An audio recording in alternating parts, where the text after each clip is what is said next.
Tonight, we're going to explore something that will fundamentally change how you see your place in the cosmos. We're going to discover just how small Earth really is. And I'm not talking about comparing it to the Sun or Jupiter. I'm talking about the true scale. The scale that makes Earth almost disappear. Because here's the thing most people don't realize. Earth isn't just small. It's so incredibly tiny that finding the right words to describe it becomes almost impossible. By the end of this journey, you're going to see our planet and yourself in a completely different light. Before we dive in, if you enjoy these explorations of space and our cosmic perspective, a quick like or subscribe would really help this channel grow. It's a small gesture, but it makes a real difference. Now, let's explore. Let's start with Earth itself. Our home. The planet we walk on every day. From our perspective down here on the surface, Earth seems enormous. You could spend your entire life traveling and still not see every corner of it. The continents stretch for thousands of miles, and the oceans cover about 71% of Earth's surface. Mount Everest rises nearly 30,000 feet into the sky.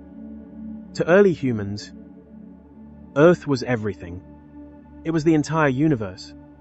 The sky above seemed like a dome filled with lights, and the ground beneath appeared flat, stretching endlessly in every direction. This belief made sense based on what people could see. When you look toward the horizon, the Earth does appear flat. The planet's curvature is far too subtle to notice unless you travel very high above the surface.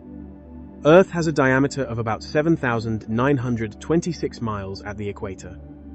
If you could somehow walk all the way around the equator, even across the oceans, you would cover about 25,000 miles.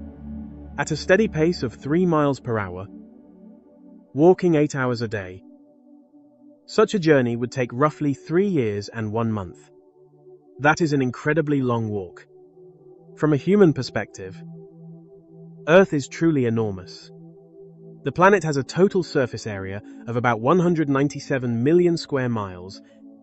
To imagine that scale, consider this: if you visited every square mile of Earth and spent just 1 second in each place. It would take more than 6 years of continuous travel to cover the entire surface. The United States, one of the largest nations on Earth, covers about 3.8 million square miles. That is less than 2% of the total surface of Earth. But this is where our perspective begins to change. When you zoom out just a little and start comparing Earth with objects in space, it begins to shrink, not physically, but in significance. Earth stops being everything and becomes just one object among many. And as we keep zooming outward, it becomes smaller and smaller until it eventually becomes almost impossible to see. Our first stop in this journey outward is our closest neighbor, the Moon. The Moon orbits Earth at an average distance of about 238,855 miles. That distance is roughly equivalent to driving around Earth's equator about 9.5 times. It may sound distant, and it is. By human standards, when astronauts from the Apollo program traveled to the Moon, the journey took about 3 days. The Moon itself has a diameter of about 2,159 miles, which is roughly 27% the diameter of Earth. So, the Moon is smaller than Earth, but not dramatically so. If Earth were a basketball, the Moon would be about the size of a tennis ball. But here's what's interesting. The distance between Earth and the Moon is about 30 times Earth's diameter. Imagine placing 30 Earths in a line between us and the Moon. That's how much empty space exists in that gap. Most people don't realize this. When you see pictures of the Earth and Moon together, they're usually shown much closer than they actually are. The reality is that there's a vast amount of nothing between us and our closest neighbor. This is our first hint that space is mostly empty. Even in our immediate cosmic neighborhood, the distances are enormous compared to the sizes of the objects themselves. The Moon's relationship with Earth is actually quite unique in the solar system. Most moons are tiny compared to their parent planets, but our moon is relatively large. In fact, the Earth and Moon system is sometimes called a double planet because the moon is so substantial relative to Earth. The moon's size has real effects on Earth. It creates the tides we experience every day. The moon also helps stabilize Earth's axial tilt. Without it, Earth's axis might wobble dramatically over time, causing extreme climate variations that could make complex life difficult or impossible. Looking at the moon from Earth, it appears about the same size in the sky as the Sunday. This is a complete coincidence. The Sun is about 400 times larger than the moon, but it's also about 400 times farther away. This coincidence gives us total solar eclipses where the moon perfectly covers the Sunday. The moon is also slowly drifting away from Earth. Each year, it moves about 1.5 in farther away. This happens because of tidal interactions. Billions of years ago, the moon was much closer, and a day on Earth was much shorter. Perhaps only 5 hours long. For now, the moon remains our closest companion in space. And in 1969, humans walked on its surface for the first time. A moment that showed what we're capable of when we push the boundaries of exploration. Now, let's examine the Sunday. The Sun is the reason we exist. Without its light and heat, Earth would be a frozen rock hurtling through space. But the Sun is also where Earth's dimensions truly begin to pale in comparison. The Sun has a diameter of about 864,000 miles, making it roughly 109 times wider than Earth. Its volume is so immense that about 1.3 million Earth-sized planets could fit inside it. Consider that for a moment. Every mountain, every ocean, every city, and every person who has ever lived exists on a world whose volume represents less than 1/1,000,000th of the Sun's interior. The Sun also dominates the mass of the solar system. It contains about 99.86% of all the mass in the entire system. Everything else, every planet, moon, asteroid, and comet combined makes up only about 0.14%. The Sun is about 93 million miles from Earth. Astronomers call this distance 1 astronomical unit, often abbreviated as AU. Light from the Sun takes roughly 8 minutes and 20 seconds to reach us. If the Sun were to suddenly disappear, we would not know for more than 8 minutes, because the final sunlight would still be traveling toward Earth. To grasp the scale of this distance, imagine traveling it by car at typical highway speeds. Crossing that 93 million mile gap would take roughly 176 years. The fastest spacecraft humans have built, the Parker Solar Probe, still takes months to reach the vicinity of the Sun. Even while traveling at speeds exceeding 400,000 miles per hour during its closest passes. The Sun itself is actually a fairly ordinary star. Astronomers classify it as a G-type main sequence star, often called a yellow dwarf. It is about 4.6 billion years old, roughly middle-aged for a star of its type. Scientists estimate that it still has enough nuclear fuel to continue shining for another 5 billion years before it begins the final stages of its life. The Sun's power is staggering. Every second, it converts about 600 million tons of hydrogen into helium through nuclear fusion. This process releases an immense amount of energy. In fact, the Sun produces more energy in 1 second than human civilization has generated throughout its entire history. The surface of the Sun reaches temperatures of roughly 10,000 degrees Fahrenheit, while its core, where fusion takes place, reaches nearly 27 million degrees Fahrenheit. At that core, the pressure is about 260 billion times greater than the atmospheric pressure at Earth's surface. The Sun also produces solar flares and coronal mass ejections. These are enormous releases of energy and matter from the Sun's atmosphere. When directed toward Earth, they can create beautiful auroras near the polar regions, but they can also disrupt satellites. power grids, and communication systems. Observing the sun reminds us that Earth is not the center of the solar system.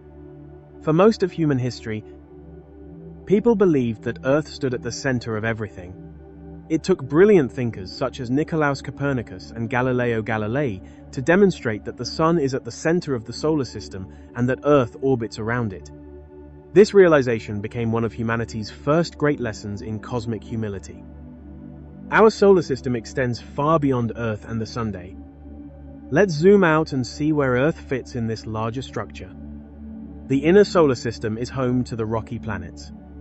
Mercury hugs closest to the sun, baked and frozen in its extreme orbit. Venus follows, shrouded in its toxic atmosphere. Then Earth, our blue marble at the perfect distance for liquid water. Mars rounds out the inner worlds, a cold desert that once likely hosted flowing rivers. These 4 terrestrial planets cluster relatively close to our star.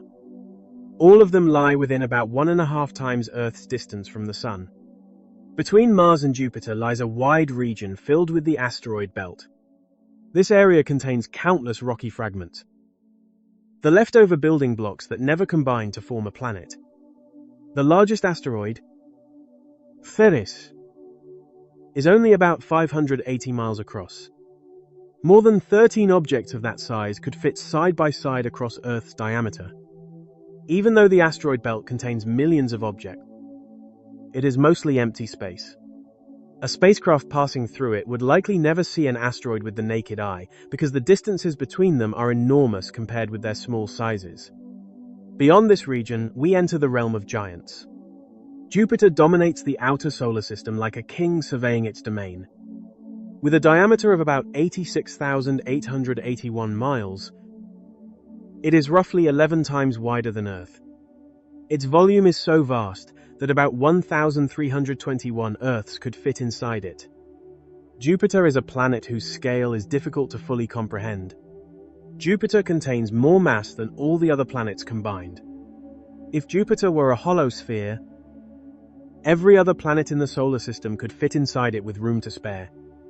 And yet even Jupiter is tiny compared with the Sun. Roughly 1,000 Jupiters could fit inside the Sun's volume. Following Jupiter in the outer solar system is Saturn. Nearly as impressive in scale, Saturn has a diameter of about 72,367 miles. Its volume is so large that about 764 Earth-sized planets could fit inside it. But Saturn's most distinctive feature is not its size. It is the magnificent ring system surrounding the planet. These rings are made of countless particles of ice and rock and extend tens of thousands of miles outward from Saturn's surface. Yet they are remarkably thin. If Saturn were scaled down to the size of a basketball, its rings would be thinner than a sheet of paper. Farther out are the ice giants Uranus and Neptune, drifting in the cold darkness beyond Saturn's orbit. Both planets are smaller than Jupiter and Saturn, yet they still dwarf Earth. The volume of Uranus equals roughly 63 Earth-sized planets.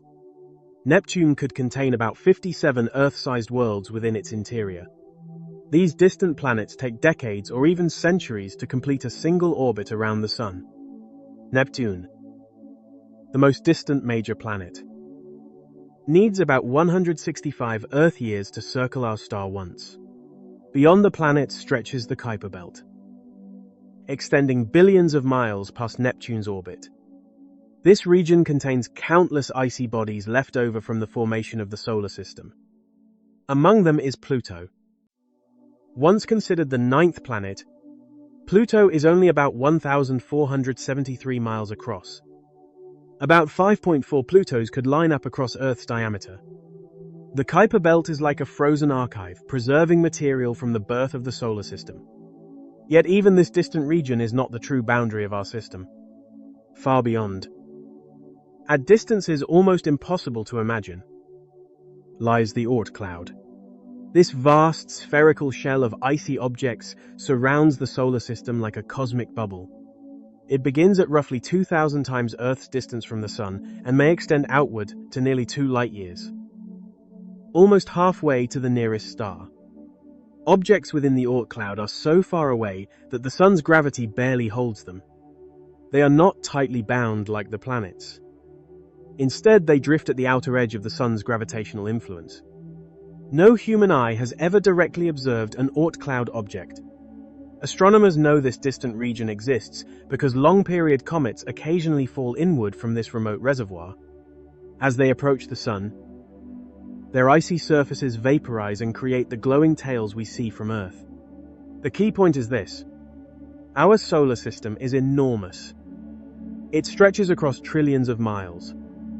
Within all that space, Earth is only a small rocky world orbiting relatively close to the sun. To imagine the scale, consider a model where the sun is the size of a basketball. In that model, Earth would be no larger than a peppercorn placed about 26 feet away. You'd need a football field to show the orbit of Neptune at this scale. Let me give you more detail about each of these worlds to really drive home how Earth fits into our planetary neighborhood. Mercury is a small, dense world covered in craters. It has almost no atmosphere, which means there's nothing to protect it from meteorite impacts or to trap heat. Mercury experiences extreme temperature swings of more than 1,000 degrees. Under direct sunlight, the surface can reach about 800 degrees Fahrenheit. While in darkness, it can drop to nearly minus 290 degrees.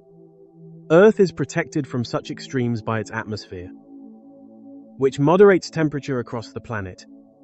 Mercury completes an orbit around the Sun in 88 Earth days. Yet it rotates very slowly. One full day on Mercury, measured from sunrise to sunrise, lasts about 176 Earth days. In other words, a single day on Mercury is longer than an entire Mercury year. Living on such a world would make time feel completely different from what we experience on Earth. Venus is sometimes called Earth's twin because its size is similar to our planet. But the resemblance ends there. Venus has an extremely dense atmosphere composed mainly of carbon dioxide with clouds of sulfuric acid. The pressure at the surface is about 90 times greater than on Earth. That is roughly the same pressure you would feel about 3,000 feet below the surface of Earth's oceans. The greenhouse effect on Venus is extremely powerful. Surface temperatures reach around 900 degrees Fahrenheit across the entire planet. The thick carbon dioxide atmosphere traps heat so effectively that the surface is hot enough to melt lead. Venus is actually hotter than Mercury, even though it is farther from the Sun. This dramatic difference shows how powerful a runaway greenhouse effect can become. It's a cautionary tale for Earth. Venus also rotates backward compared to most planets. While Earth and most other planets rotate counterclockwise when viewed from above the North Pole, Venus rotates clockwise. No one knows why. It might have been knocked over by a massive impact billions of years ago. Venus also rotates very slowly. One day on Venus lasts 243 Earth days. Combined with its orbit around the Sun, this means the Sun rises in the west on Venus and sets in the east. Mars is smaller than Earth, but in many ways more similar to Earth than Venus is. Mars has polar ice caps made of water ice and frozen carbon dioxide. It has seasons, though they're about twice as long as Earth's because Mars takes about 687 Earth days to orbit the Sun day. Mars once had liquid water on its surface. Ancient riverbeds and lake beds are visible in images from Mars orbiters and rovers. But something happened to Mars. It lost most of its atmosphere. Without a thick atmosphere, liquid water cannot exist on the surface. It either freezes or evaporates. Today, Mars has an average temperature of about minus 80 degrees Fahrenheit. Equatorial summers can occasionally rise above freezing, while polar winters become far colder. The Martian atmosphere is extremely thin, with a surface pressure less than 1% of that on Earth. Why did Mars lose most of its atmosphere? One reason is that Mars is smaller than Earth, so its gravity is weaker and cannot hold gases as effectively. But the main cause is the loss of its magnetic field. Earth's magnetic field is generated by the motion of molten iron within the planet's core. This magnetic field acts like a protective shield, deflecting the solar wind, a stream of charged particles flowing outward from the Sun. Mars once had its own magnetic field. But over time, the planet's interior cooled and the core partially solidified. When that happened, the magnetic field weakened and eventually disappeared. Without this protection, the solar wind slowly stripped away much of Mars's atmosphere over hundreds of millions of years. Mars also has two small moons, Phobos and Deimos. Phobos is only about 14 miles across. It orbits so close to Mars that it circles the planet 3 times during a single Martian day. Over time, Phobos is gradually spiraling inward toward Mars. In about 50 million years, it will either crash into Mars or break apart from tidal forces, forming a ring around the planet. The asteroid belt sits between Mars and Jupiter. It contains millions of rocky objects, but the total mass of all asteroids combined is less than 4% of the Moon's mass. If you were flying through the asteroid belt, you would not see asteroids everywhere the way movies often show them. The distances between these objects are extremely large. In fact, you would have to aim very carefully to collide with one. But something very different happened to Mars. Over time, the planet lost most of its atmosphere. Without a thick atmosphere, liquid water cannot remain stable on the surface. It either freezes or evaporates. Today, Mars has an average temperature of about -80 degrees Fahrenheit. Near the equator, summer temperatures can occasionally rise above freezing, but polar winters become far colder. The Martian atmosphere is so thin that the surface pressure is less than 1% of the pressure on Earth. Why did Mars lose its atmosphere? One reason is that Mars is smaller than Earth, so its gravity is weaker and cannot hold gases as effectively. But the main reason is that Mars lost its magnetic field. Earth's magnetic field is produced by the movement of molten iron within the planet's core. This magnetic field acts as a protective shield that deflects the solar wind, a stream of charged particles flowing from the Sun. Mars once had a magnetic field as well, but over time, its core cooled and partially solidified. When this happened, the magnetic field shut down. Without that protection, the solar wind slowly stripped away much of Mars's atmosphere over hundreds of millions of years. Mars also has two small moons, Phobos and Deimos. Phobos is only about 14 miles across and orbits extremely close to Mars, circling the planet 3 times during a single Martian day. Over time, Phobos is gradually spiraling inward toward Mars. In about 50 million years, it will either crash into Mars or break apart from tidal forces, forming a ring around the planet. The asteroid belt sits between Mars and Jupiter.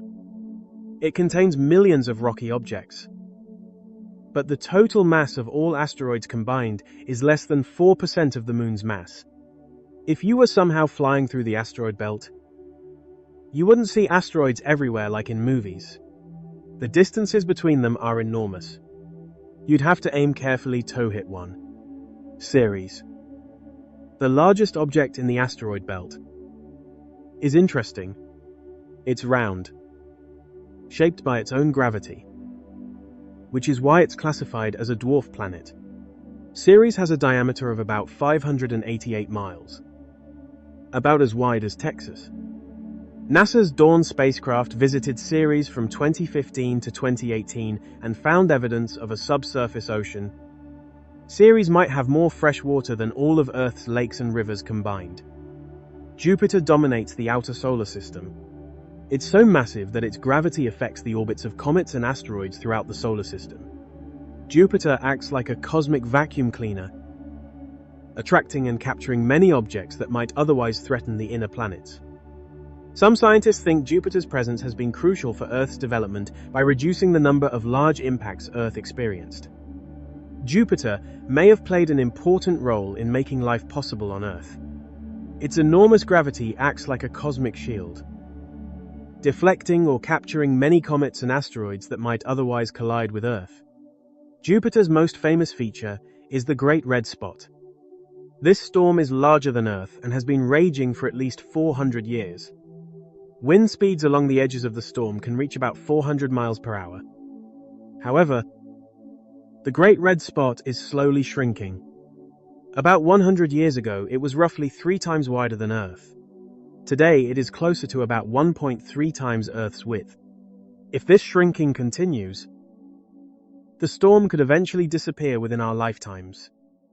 Jupiter also has a vast family of moons.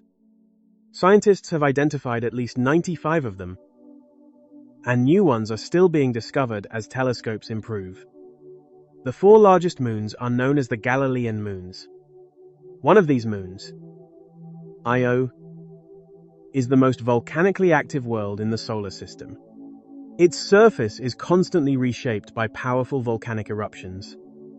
Another moon, Europa, has a smooth icy surface covered with long cracks. Beneath that ice, scientists believe there may be a global ocean that could contain more water than all of Earth's oceans combined. Ganymede is the largest moon in the solar system, even bigger than Mercury. Another of Jupiter's large moons, Callisto, is heavily cratered and has one of the oldest surfaces in the solar system. Saturn is perhaps the most visually striking planet because of its magnificent ring system. These rings are composed of countless particles of ice and rock, ranging from tiny grains to boulders the size of houses. The rings extend from about 4,300 miles to roughly 75,000 miles above Saturn's cloud tops.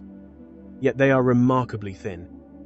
In most places, the rings are only about 30 feet thick. Scientists are not completely certain how old Saturn's rings are.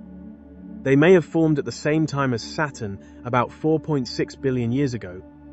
Another possibility is that they are much younger, perhaps only a few 100 million years old, created when a moon was torn apart by Saturn's powerful gravity.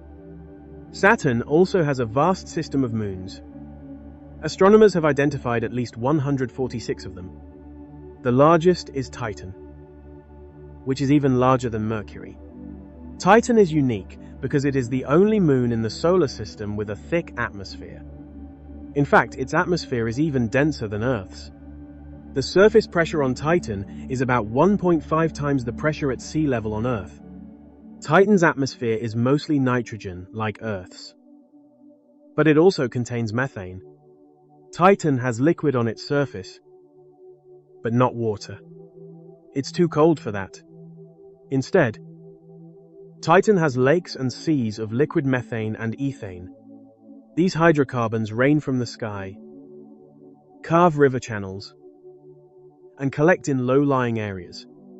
Titan is the only place in the solar system besides Earth where scientists have confirmed stable bodies of liquid on the surface.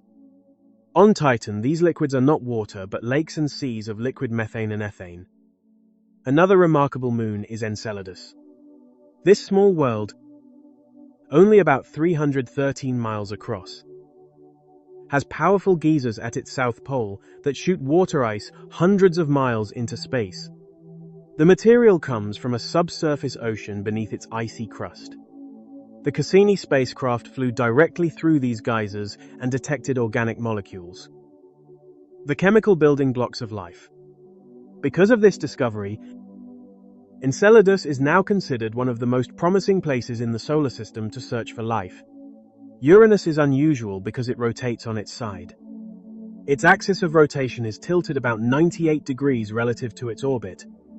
As a result, one of its poles can point almost directly at the Sun during Uranus's summer.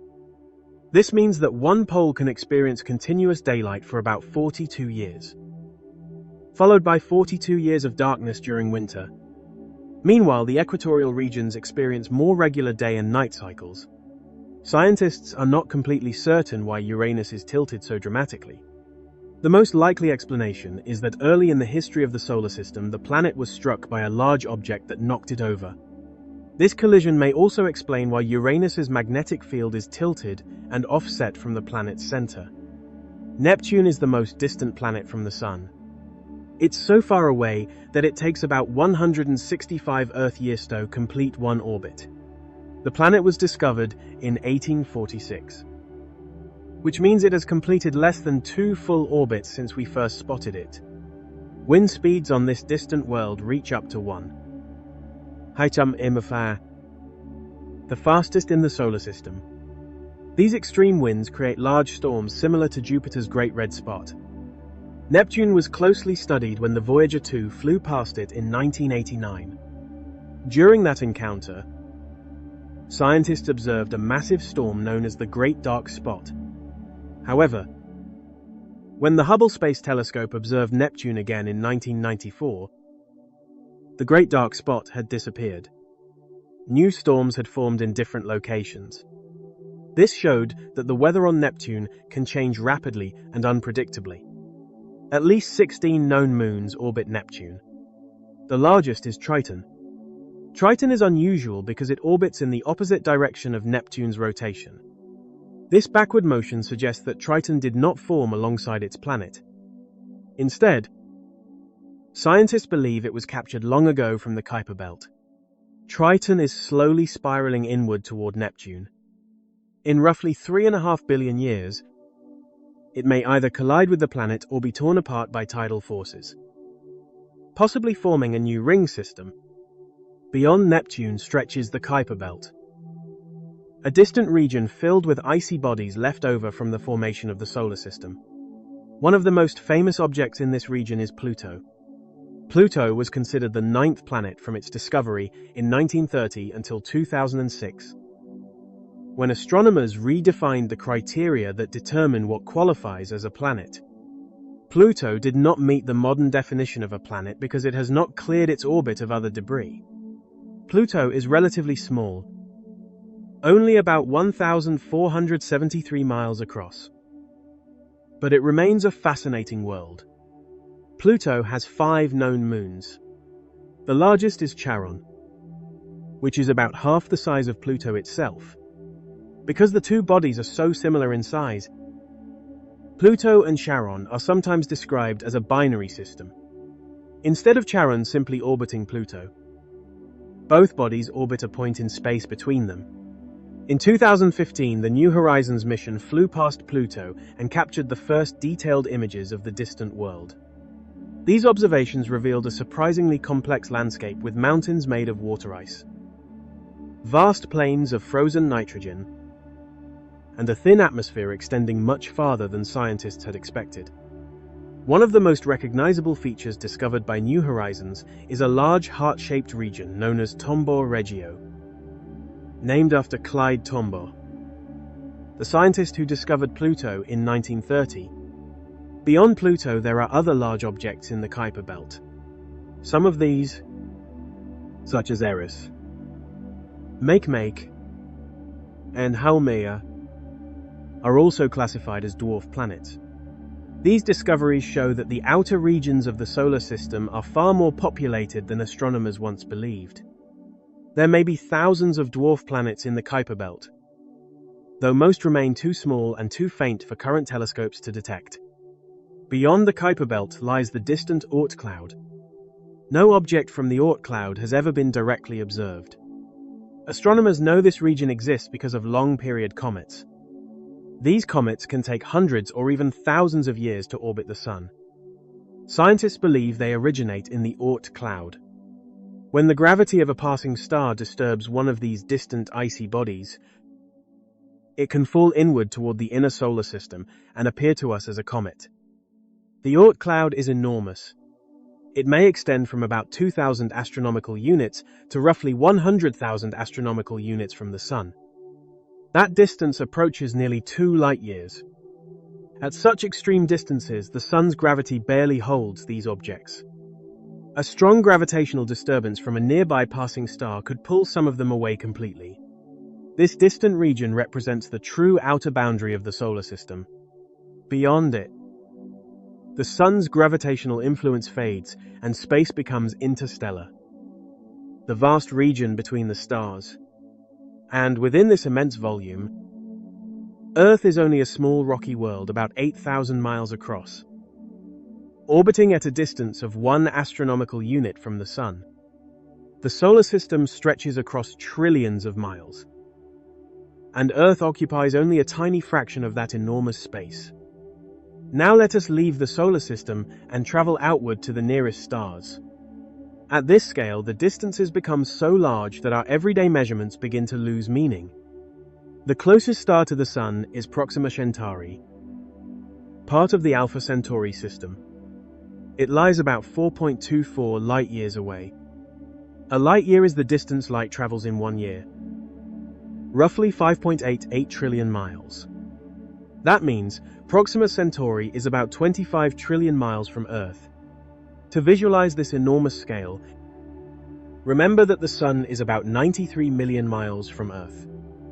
Proxima Centauri is about 268,000 times farther away than the Sun. If the distance between Earth and the Sun were reduced to just 1 inch, then the distance to Proxima Centauri would stretch to about 4 miles. The Voyager 1 is currently the most distant human-made object ever built. Launched in 1977, it has been traveling for more than 47 years and is now about 15 billion miles from Earth. It moves through space at roughly 38,000 miles per hour. Even at that remarkable speed, Voyager 1 would still require about 73,000 years to reach Proxima Centauri. And the spacecraft is not even traveling in that direction. Even with advanced hypothetical technology, the challenge remains enormous. If humans could build a spacecraft capable of traveling at 10% of the speed of light, far beyond anything currently possible, the journey to Proxima Centauri would still take more than 42 years. The distances between stars are therefore almost beyond human comprehension. And Proxima Centauri is actually our nearest stellar neighbor. Most stars lie far beyond this distance. For example, Sirius is about 8.6 light-years away from Earth. Another famous star, Betelgeuse, lies roughly 700 light-years away. Even these stars are considered relatively close on the scale of the universe. At these scales, Earth does not just appear small, it effectively disappears. If you were standing near Proxima Centauri and looked back toward our solar system, you would not be able to see Earth at all. Even with a powerful telescope, the Sun would appear as a bright star, but Earth would be hidden in its glare, far too small and too faint to detect. Understanding Proxima Centauri helps illustrate what the nearest star is actually like. Proxima Centauri is a red dwarf, the most common type of star in the galaxy. It is much smaller and cooler than the Sun. Its diameter is only about 129,000 miles, which is roughly 14% of the Sun's diameter. It also contains only about 12% of the Sun's mass. Because red dwarfs are small and cool, they burn their fuel extremely slowly. Proxima Centauri will continue shining for trillions of years, long after the Sun has exhausted its fuel and died. In fact, the universe is not yet old enough for any red dwarf star to have reached the end of its natural life. Every red dwarf that has ever formed is still shining today. Proxima Centauri is also a flare star. It regularly produces powerful flares, sudden releases of energy that can temporarily increase its brightness. These flares would be bad news for any planets hoping to host life. The radiation from a flare could strip away a planet's atmosphere or sterilize its surface. Interestingly, Proxima Centauri does have at least 2 known planets. Proxima Centauri b orbits in the star's habitable zone, the region where liquid water could exist on a planet's surface. But given the flares and radiation, life there seems unlikely. Still, it's fascinating that the nearest star to us has planets. Proxima Centauri is part of a triple star system with Proxima Centauri A and Alpha Centauri b. All 3 stars are gravitationally bound, forming a single system. The Alpha Centauri system has fascinated people for generations. In reality, we have no current technology that could send humans there within a human lifetime. Beyond the Alpha Centauri system, The next closest star is Barnard's star, located about 6 light-years away. Another nearby star is Sirius, which lies about 8.6 light-years from Earth. One of the most famous stars in the sky is Betelgeuse. This enormous star is roughly 700 light-years away. Betelgeuse is a red supergiant so vast that if it replaced the Sun, its outer layers would extend beyond the orbit of Mars. All these stars are part of our stellar neighborhood. And yet the distances between us and them are so vast that we'll probably never visit them. The light you see when you look at Betelgeuse left that star around the time the Crusades were ending on Earth. And our planet at these distances. Earth has disappeared from view. The solar system itself is just a point of light, and Earth is far too small and faint to be visible within that point. Let's zoom out further. All the stars we can see with our naked eye, every single one belongs to our galaxy. The Milky Way. The Milky Way is a spiral galaxy containing somewhere between 100 billion and 400 billion stars. Our Sun is just one star among hundreds of billions in the Milky Way. The Milky Way stretches about 100,000 light-years from one side to the other. For comparison, Proxima Centauri is about 4.24 light-years away. That means the width of our galaxy is roughly 24,000 times that distance. If the distance to Proxima Centauri were reduced to just 1 inch, the Milky Way would span roughly 2,000 feet. That is taller than many skyscrapers. The Sun is located about 26,000 light-years from the center of the Milky Way. Our solar system sits within a small spiral structure called the Orion Spur. This region lies roughly halfway between the galactic center and the outer edge of the galaxy. We are not located in any particularly special place.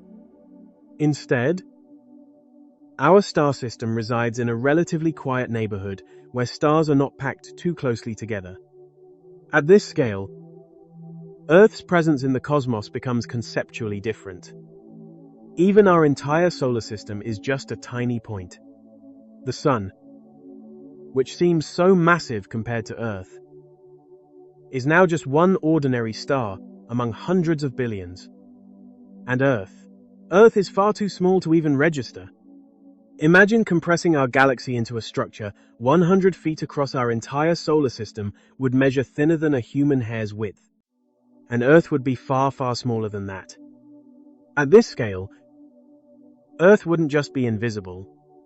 It would be smaller than an atom in the model. The Milky Way is a barred spiral galaxy. This means it has a central bar-shaped structure made of stars with spiral arms extending from the ends of the bar. Our Sun is located in the Orion Spur, which is actually a minor arm connecting two major spiral arms called the Sagittarius arm and the Perseus arm. The galaxy rotates, but not like a solid wheel. Different parts rotate at different speeds. Near the center, stars orbit faster. Farther out, they orbit more slowly. Our Sun takes about 225 million years to complete one orbit around the galactic center. This is called a galactic year or cosmic year. Think about that. In the time it takes for our Sun to go around the galaxy once, entire species rise and fall on Earth. The last time the Sun was at this point in its orbit, dinosaurs were just beginning to emerge. Before that time, the supercontinent Pangaea was still intact on Earth. Our planet has existed for roughly 20 galactic years, meaning it has completed about 20 orbits around the center of the Milky Way. One galactic orbit takes about 225 to 250 million years. The universe itself has existed for only about 60 galactic years. When viewed on these scales, cosmic time becomes almost impossible for the human mind to fully grasp.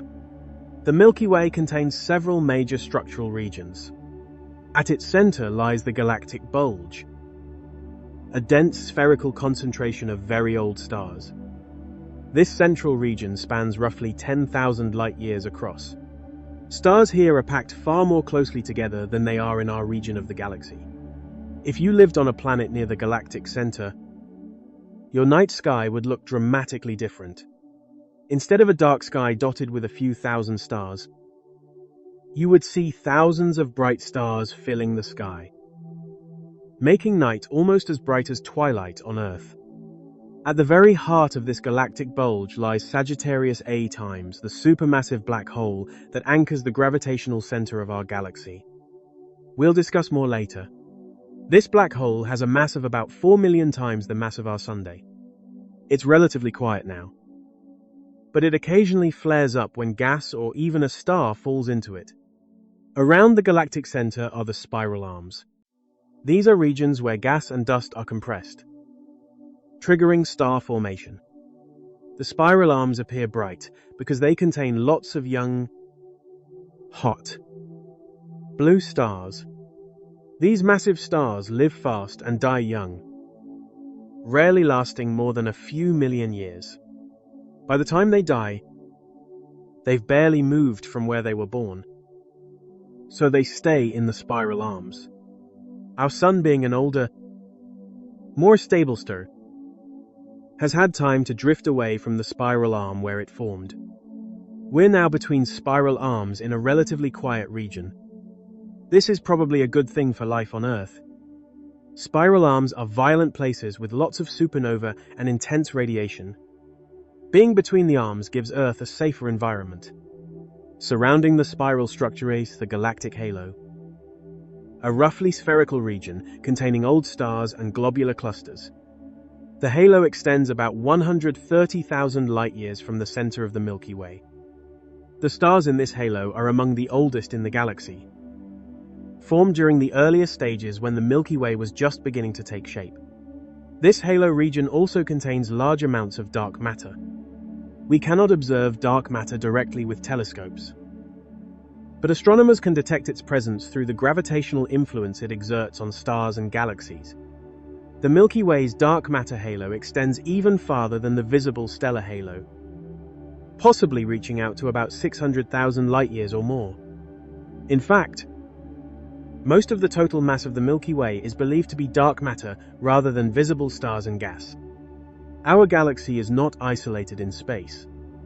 It is surrounded by many smaller satellite galaxies that orbit around it. The two most well-known examples are the Large Magellanic Cloud and the Small Magellanic Cloud. These neighboring galaxies are visible from the southern hemisphere as faint, glowing patches in the night sky. Both are being slowly torn apart by the Milky Way's gravity and will eventually be completely absorbed. There are dozens of other smaller satellite galaxies. Most are dwarf galaxies containing only a few million stars. These satellites are important for understanding how galaxies grow. Large galaxies like the Milky Way form through mergers.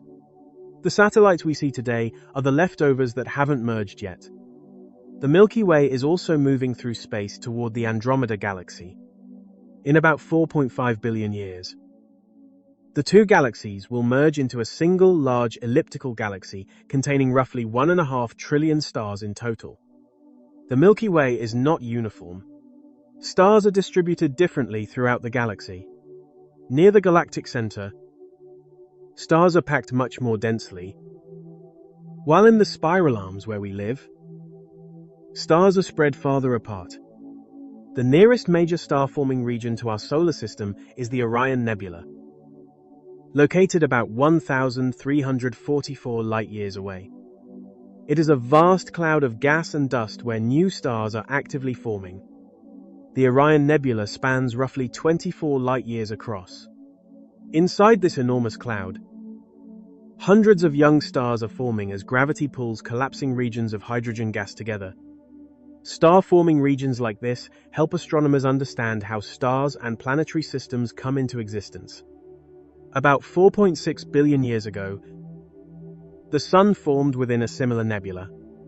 The Sun likely formed alongside hundreds of other stars from the same giant cloud of gas over billions of years. Those sibling stars gradually drifted apart as they orbited within the Milky Way. There are also stellar clusters, groups of stars that form together and remain gravitationally bound to one another. One famous example is the Pleiades. Located about 444 light-years from Earth, The Pleiades contains more than 1,000 stars. All of them formed from the same cloud of gas roughly 100 million years ago. The cluster itself spans about 8 light-years across. Even more dramatic are globular clusters. These are dense, spherical collections of hundreds of thousands or sometimes even millions of stars, all bound together by gravity. One famous example is Messier 13, often called the Great Globular Cluster in Hercules. It contains roughly 300,000 stars packed into a region about 145 light-years across. At the very center of this cluster, the stars are extremely crowded together. If you lived on a planet in that region, your night sky would be filled with thousands of bright stars, many appearing as luminous as Venus appears in our sky. Messier 13 lies about 22,200 light-years away from Earth. At such a distance, even powerful telescopes struggle to separate individual stars in the dense core of the cluster.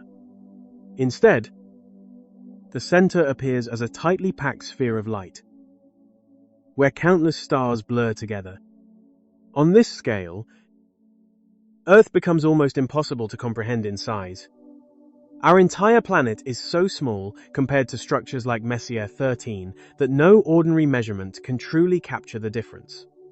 We're talking about a difference in scale so vast that analogies start to fail. At the center of the Milky Way sits something remarkable: a supermassive black hole called Sagittarius A. This black hole has a mass of about 4 million times the mass of our Sun.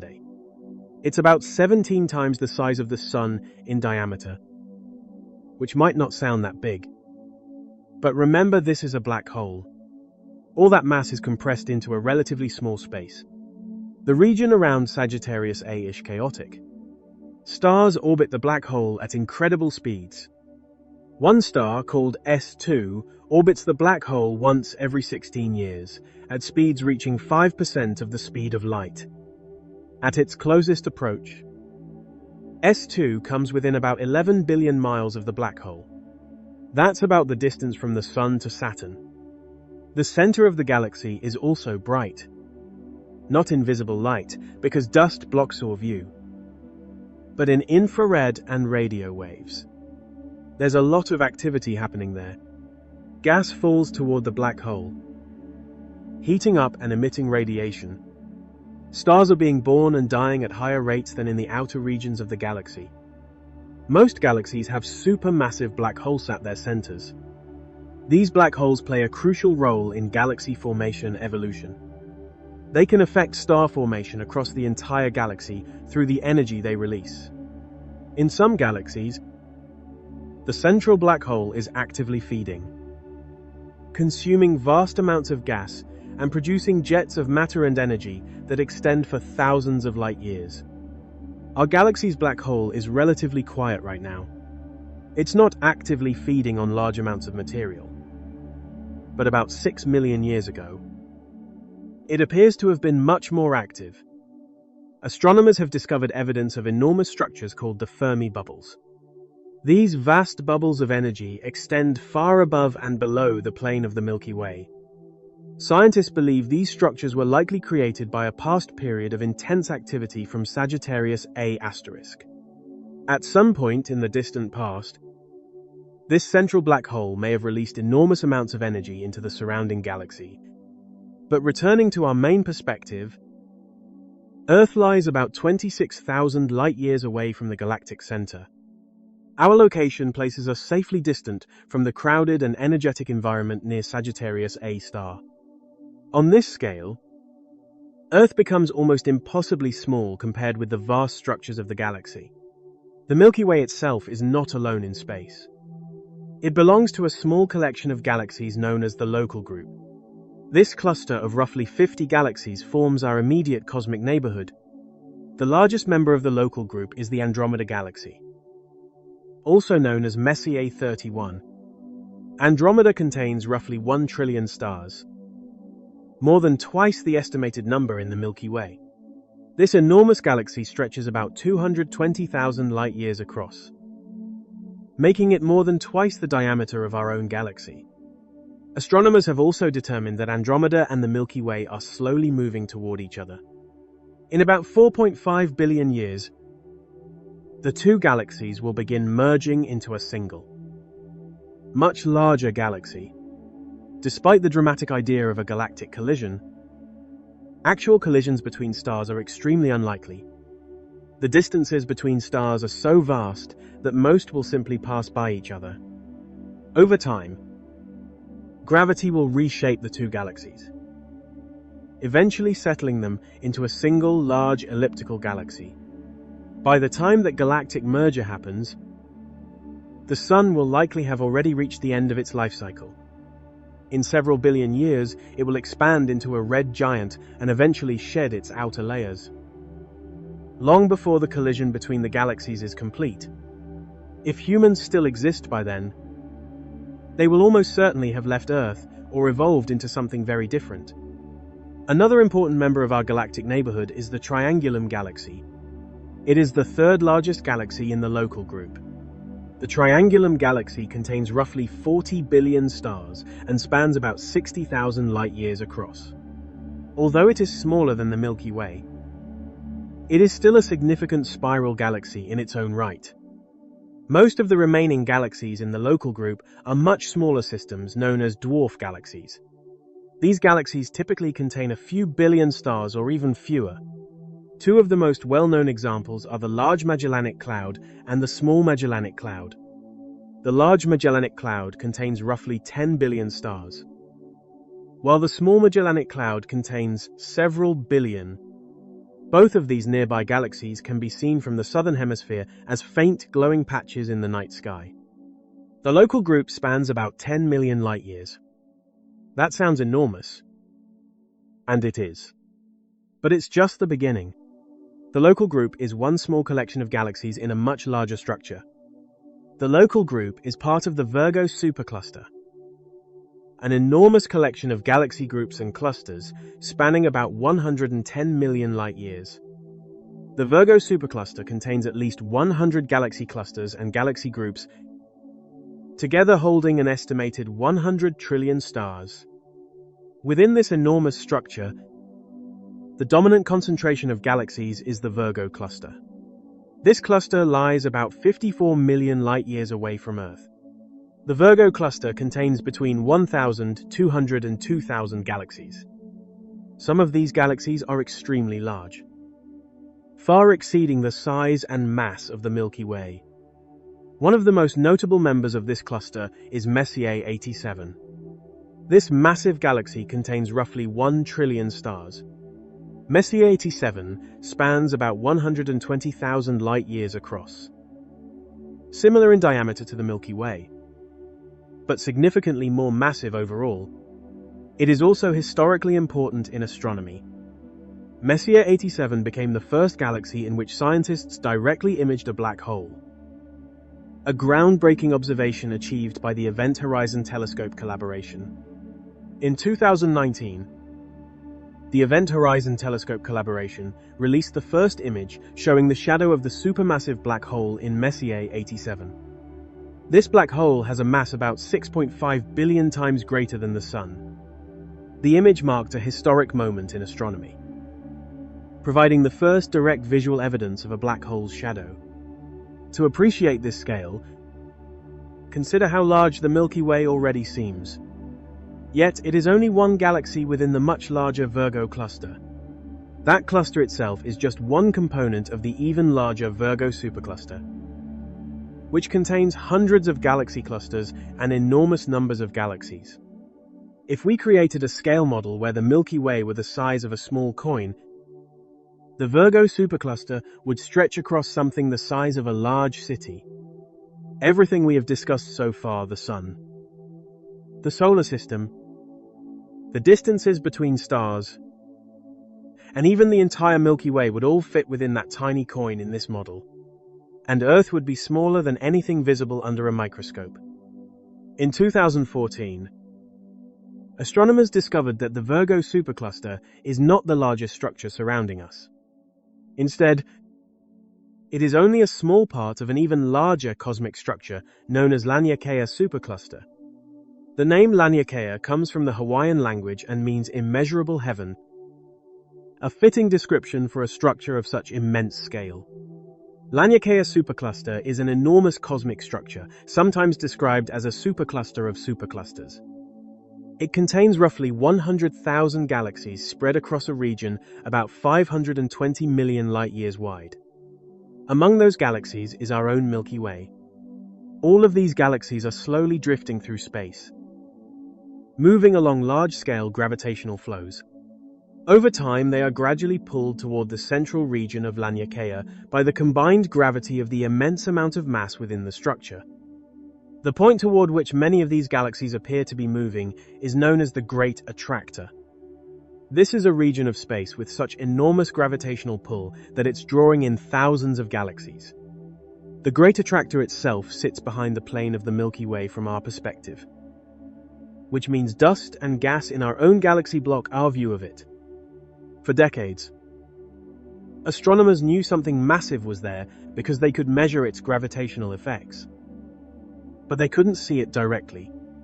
Using different types of light, radio waves, infrared, X-rays, astronomers have pieced together what the Great Attractor is.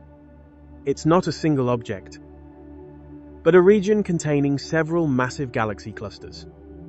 The Norma cluster is one of the largest structures in that region. But even the Great Attractor isn't the whole story. Recent observations suggest that something even more massive may exist beyond the Laniakea supercluster, influencing its motion through space. One candidate is the Shapley supercluster. This enormous structure lies about 650 million light-years away. The Shapley supercluster contains thousands of galaxies and has an estimated total mass of roughly 10,000 trillion times the mass of the Sun. The combined gravity of this massive structure appears to influence the motion of Laniakea and many galaxies within it, contributing to the large-scale flows of matter observed across the universe. At this scale, the Milky Way becomes just one of about 100,000 galaxies inside Laniakea, and Earth becomes almost impossible to represent meaningfully in any physical comparison. Imagine shrinking the entire observable universe down to the size of Earth. In that model, the Milky Way would shrink to a scale smaller than an atom, and Earth itself would disappear entirely at any measurable size. If Laniakea alone were compressed to the size of Earth, the Milky Way would barely exceed the volume of a grain of sand, while Earth would vanish into scales smaller than the limits of quantum measurement. When you map out the distribution of galaxies across the universe, a pattern emerges. Galaxies aren't randomly scattered. Instead, they cluster along filaments and walls, forming a cosmic web. Between these filaments are vast empty regions called voids. This structure exists because of how the universe evolved. In the very early universe, tiny density fluctuations existed, the distribution of matter. Some regions were slightly denser than average, others slightly less dense. Over billions of years, gravity amplified these differences. Dense regions attracted more matter, becoming denser. Less dense regions lost matter to their surroundings, becoming voids. The result of cosmic evolution is a vast structure known as the cosmic web. Across the universe, galaxies are not evenly distributed. Instead, they gather along enormous filaments that stretch across hundreds of millions of light-years. Between these filaments lie enormous empty regions called cosmic voids. The Laniakea supercluster is actually just one filament within this immense cosmic web.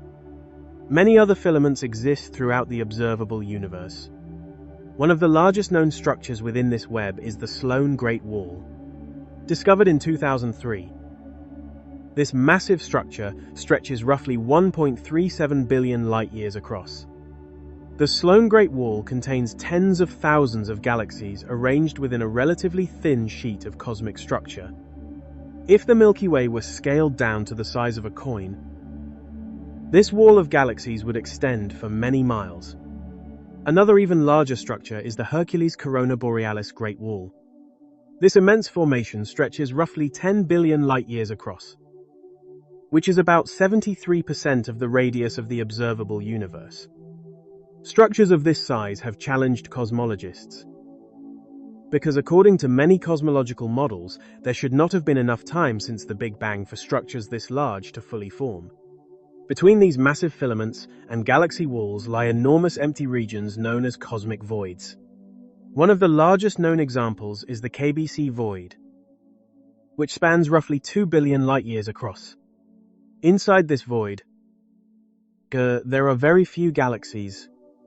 It's not completely empty, but the density of galaxies is much lower than in surrounding regions.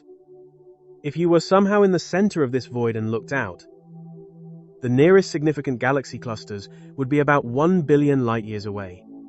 From that perspective, the universe would appear far emptier than we might expect.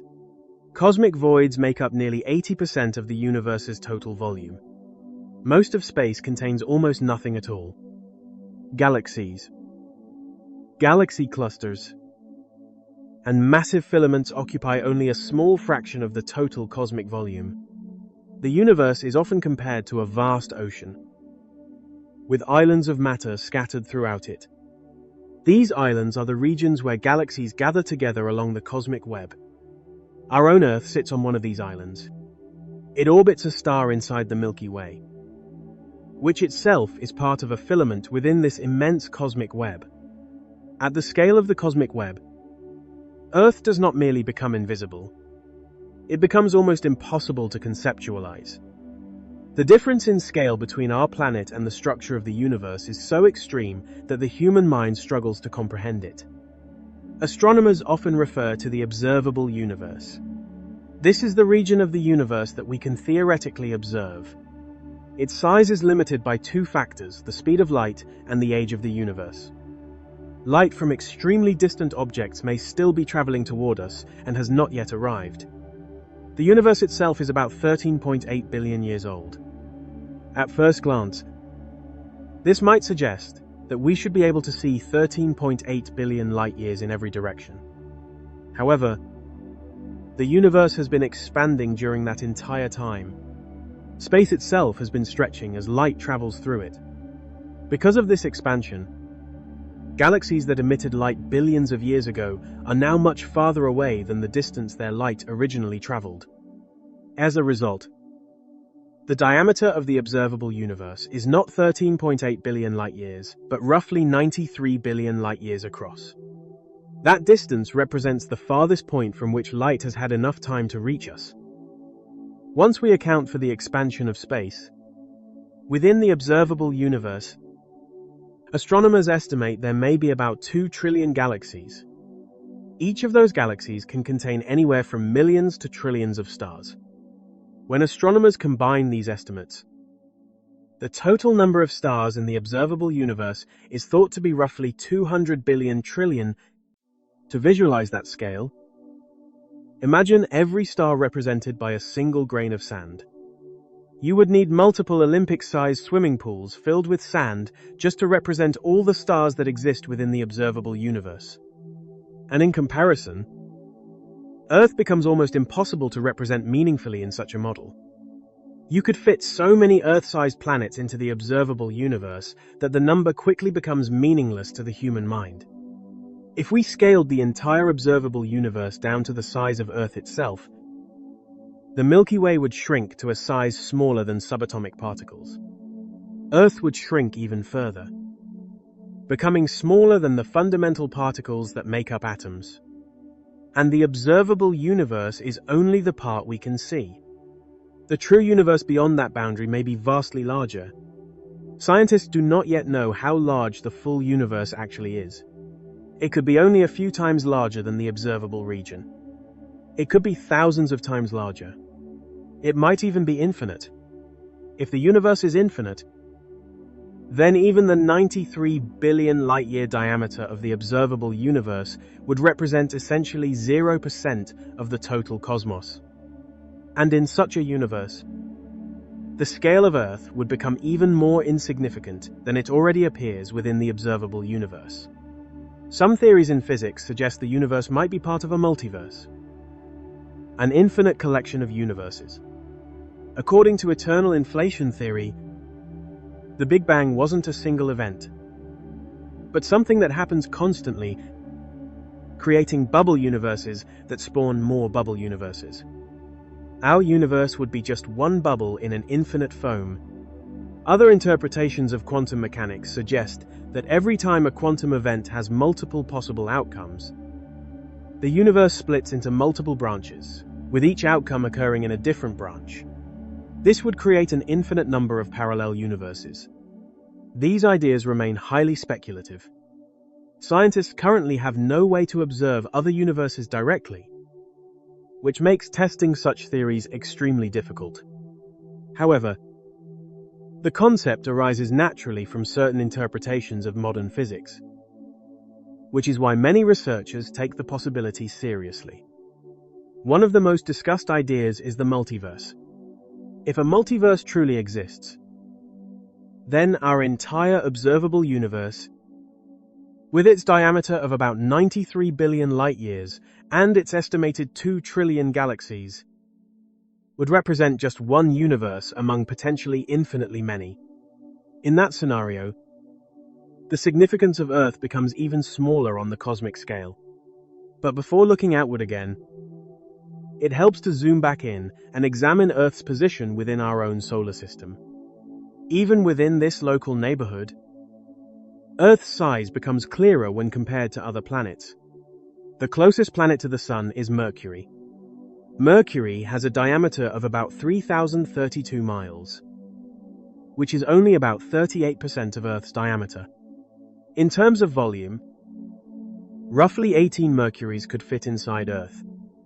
Mercury is also an extremely harsh world, because it lacks a substantial atmosphere. Its surface temperatures swing dramatically from around 800 degrees Fahrenheit during the day to about negative 290 degrees Fahrenheit at night. The next planet outward is Venus. Venus is much closer to Earth in size. Its diameter is about 7,521 miles, which is roughly 95% of Earth's diameter. Venus is often called Earth's sister planet because its size is very similar to that of Earth.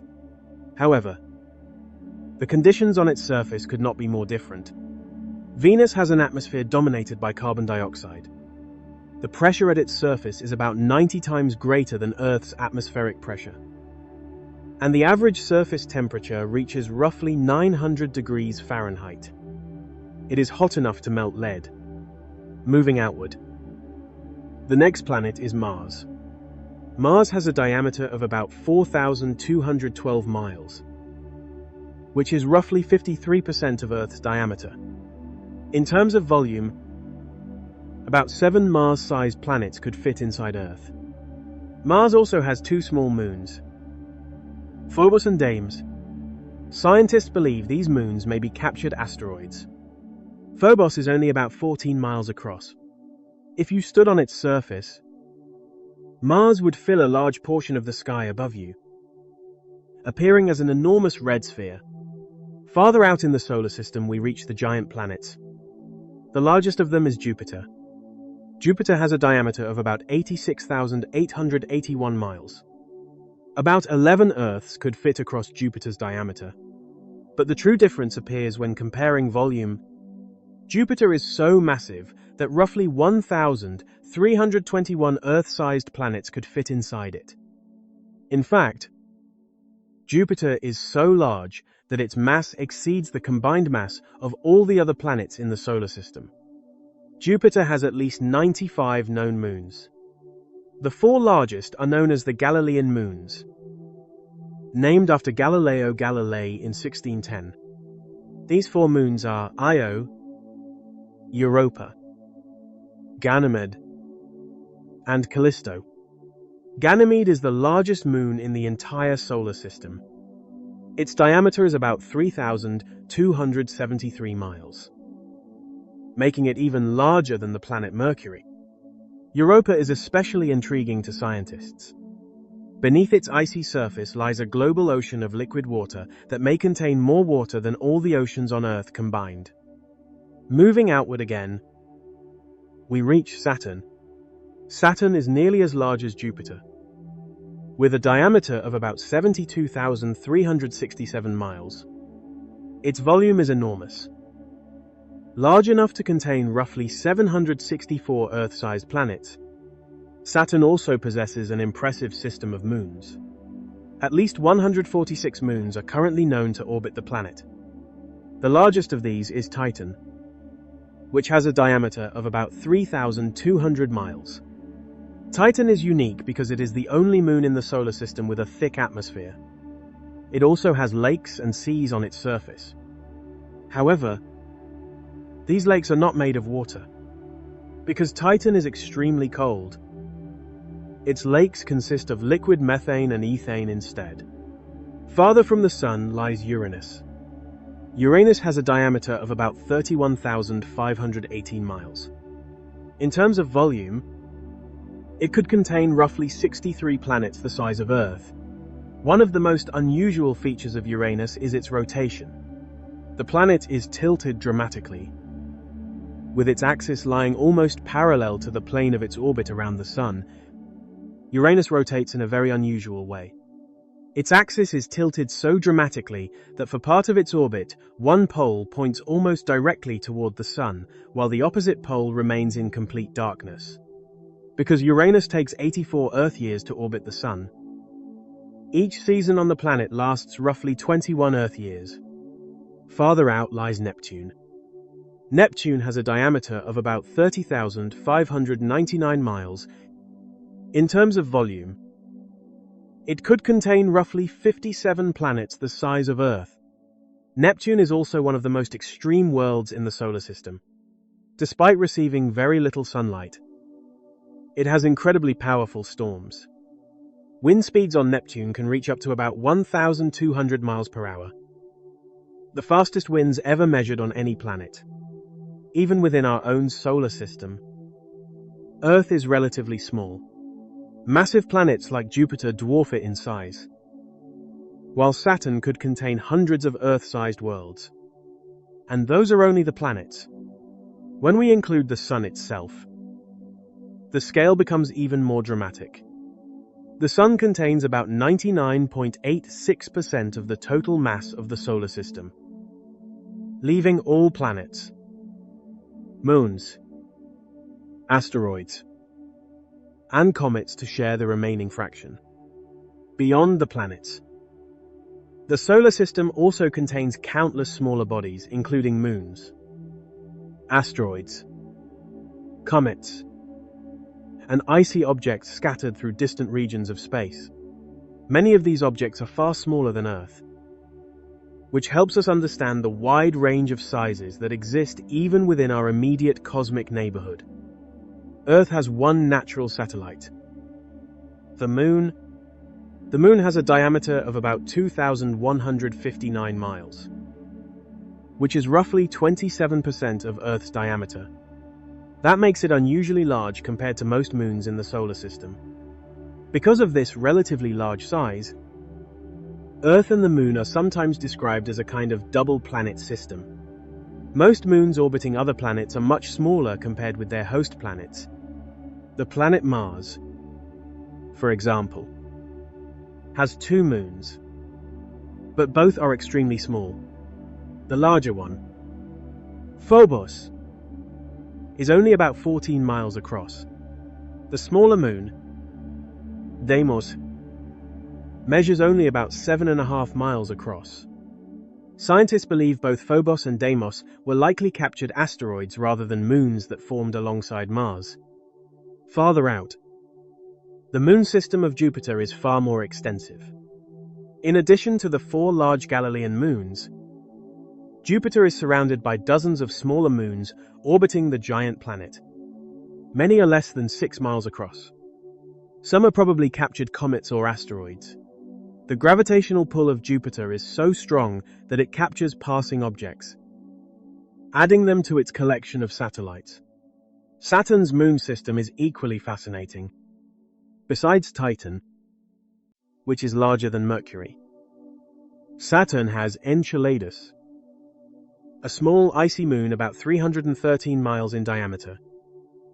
Enceladus has geysers at its south pole that shoot water ice into space. Evidence for a subsurface ocean has also been found on Enceladus.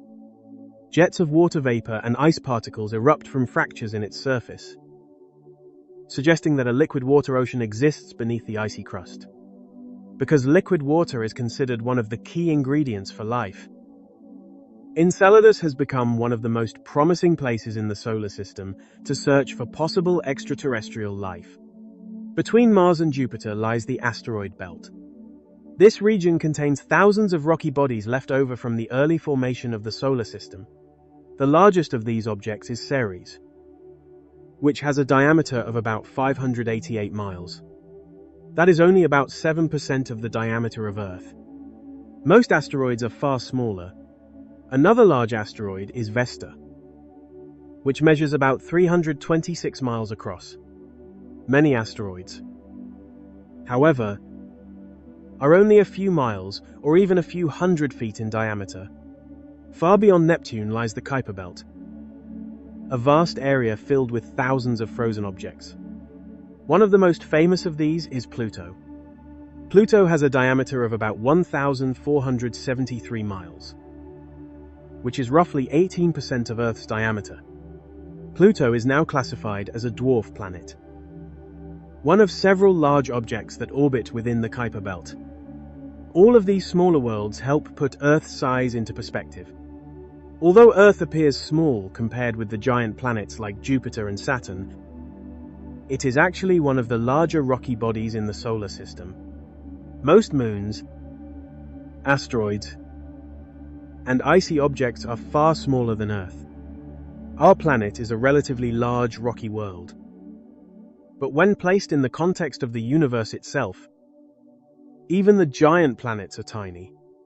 Since the first confirmed discovery of an exoplanet in 1992, astronomers have identified more than 5,500 planets orbiting stars beyond our solar system.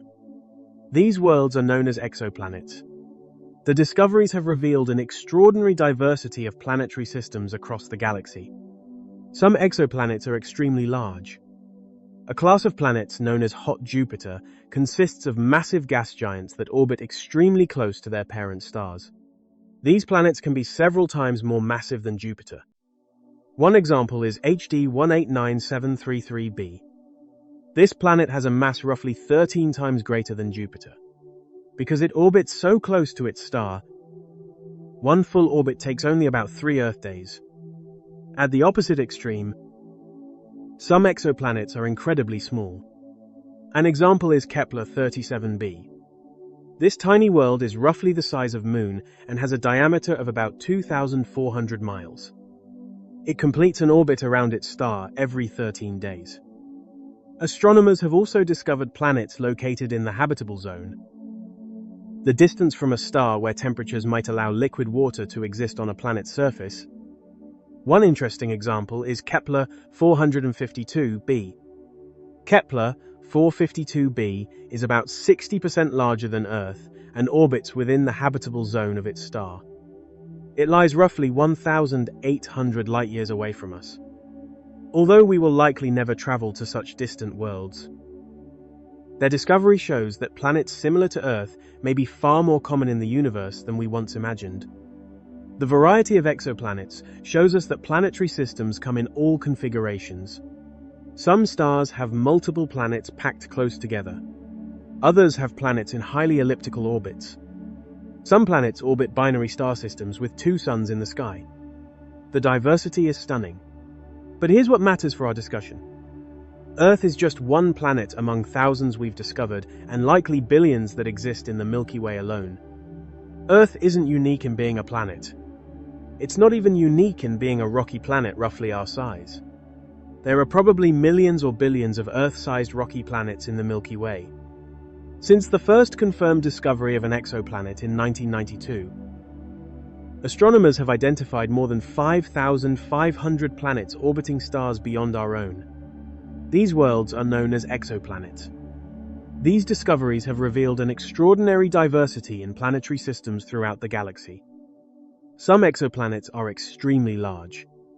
A class known as hot Jupiter consists of massive gas giants that circle their stars at extremely close distances. These planets can be several times more massive than Jupiter. One well-studied example is HD 189733b. This planet has a mass roughly 13 times greater than Jupiter. Because it orbits extremely close to its star, it completes a full orbit in only about 3 Earth days. At the opposite end of the scale, some exoplanets are very small. For example, Kepler 37b is about the size of the Moon, with a diameter of roughly 2,400 miles. It circles its star once every 13 days. Astronomers have also discovered planets located within what is known as the habitable zone. This is the region around a star where temperatures might allow liquid water to exist on a planet's surface. One such planet is Kepler 452b. Kepler 452b is about 60% larger than Earth and orbits within the habitable zone of its star. It lies roughly 1,800 light-years away. We will almost certainly never visit it. But its existence reminds us that Earth-like planets may be far more common in the universe than we once believed. The nearest star to us is Proxima Centauri. It is a small red dwarf star with a diameter of about 129,000 miles. That is only about 15% of the diameter of the Sun. Because it is so small, about 8.5 Earth-sized planets could line up across Proxima Centauri's diameter. One of the smallest known stars is EBLM J055557 AB. Its diameter is about 68,000 miles, which is only around 8% of the Sun's diameter. This star sits right at the boundary between true stars and objects known as brown dwarf. If it were slightly smaller, it would not have enough pressure and temperature in its core to sustain hydrogen fusion. At the opposite extreme are the giant stars and hypergiants. One famous example is Betelgeuse. This enormous star has a diameter of roughly 617 million miles, making it about 700 times larger than the Sun. If Betelgeuse replaced the Sun at the center of our solar system, its outer layers would extend beyond the orbit of Mars. Earth would lie deep inside the star and would be vaporized instantly. But Betelgeuse is not even the largest star known. One of the largest stars ever discovered is UY Scuti. UY Scuti has a diameter of about 1.7 billion miles, roughly 1,900 times larger than the Sun. If UY Scuti replaced the Sun, its outer atmosphere would extend far beyond the orbit of Saturn. The volume of this stellar giant is so immense that approximately 6.5 trillion Earth-sized planets could fit inside it. Numbers at this scale become difficult for the human mind to interpret. These comparisons remind us that Earth is not only small compared with the Sun, but also incredibly tiny when compared with the vast range of stars that exist throughout the universe. Earth is tiny compared even to modest stars, and almost impossible to compare with the largest ones. A small star, such as a red dwarf, is still vastly larger than Earth. Even the nearest example, Proxima Centauri, is enormous compared with our planet. At the extreme end of stellar size, stars like UY Scuti are so large that comparing them to Earth almost becomes meaningless. The difference in scale is so enormous that our planet disappears in the comparison. But stars do not last forever. When stars reach the end of their lives, they leave behind stellar remnants. Depending on the mass of the star, these remnants can take different forms, including white dwarf, neutron star, or the most extreme objects of all, black hole. These remnants are often small but incredibly dense. Looking at these objects gives us yet another perspective on Earth's scale. When a star like the Sun dies, it swells into a red giant, then sheds its outer layers, leaving behind a white dwarf. A white dwarf is the exposed core of the star. One possible stellar remnant is the white dwarf. White dwarfs are incredibly hot but relatively small. A typical white dwarf has a diameter of about 6,200 miles, which is roughly 80% the diameter of Earth. What makes them remarkable is their density. Even though a white dwarf is similar in size to Earth, it usually contains about half the mass of the Sun. That means an enormous amount of matter has been compressed into a volume comparable to a planet.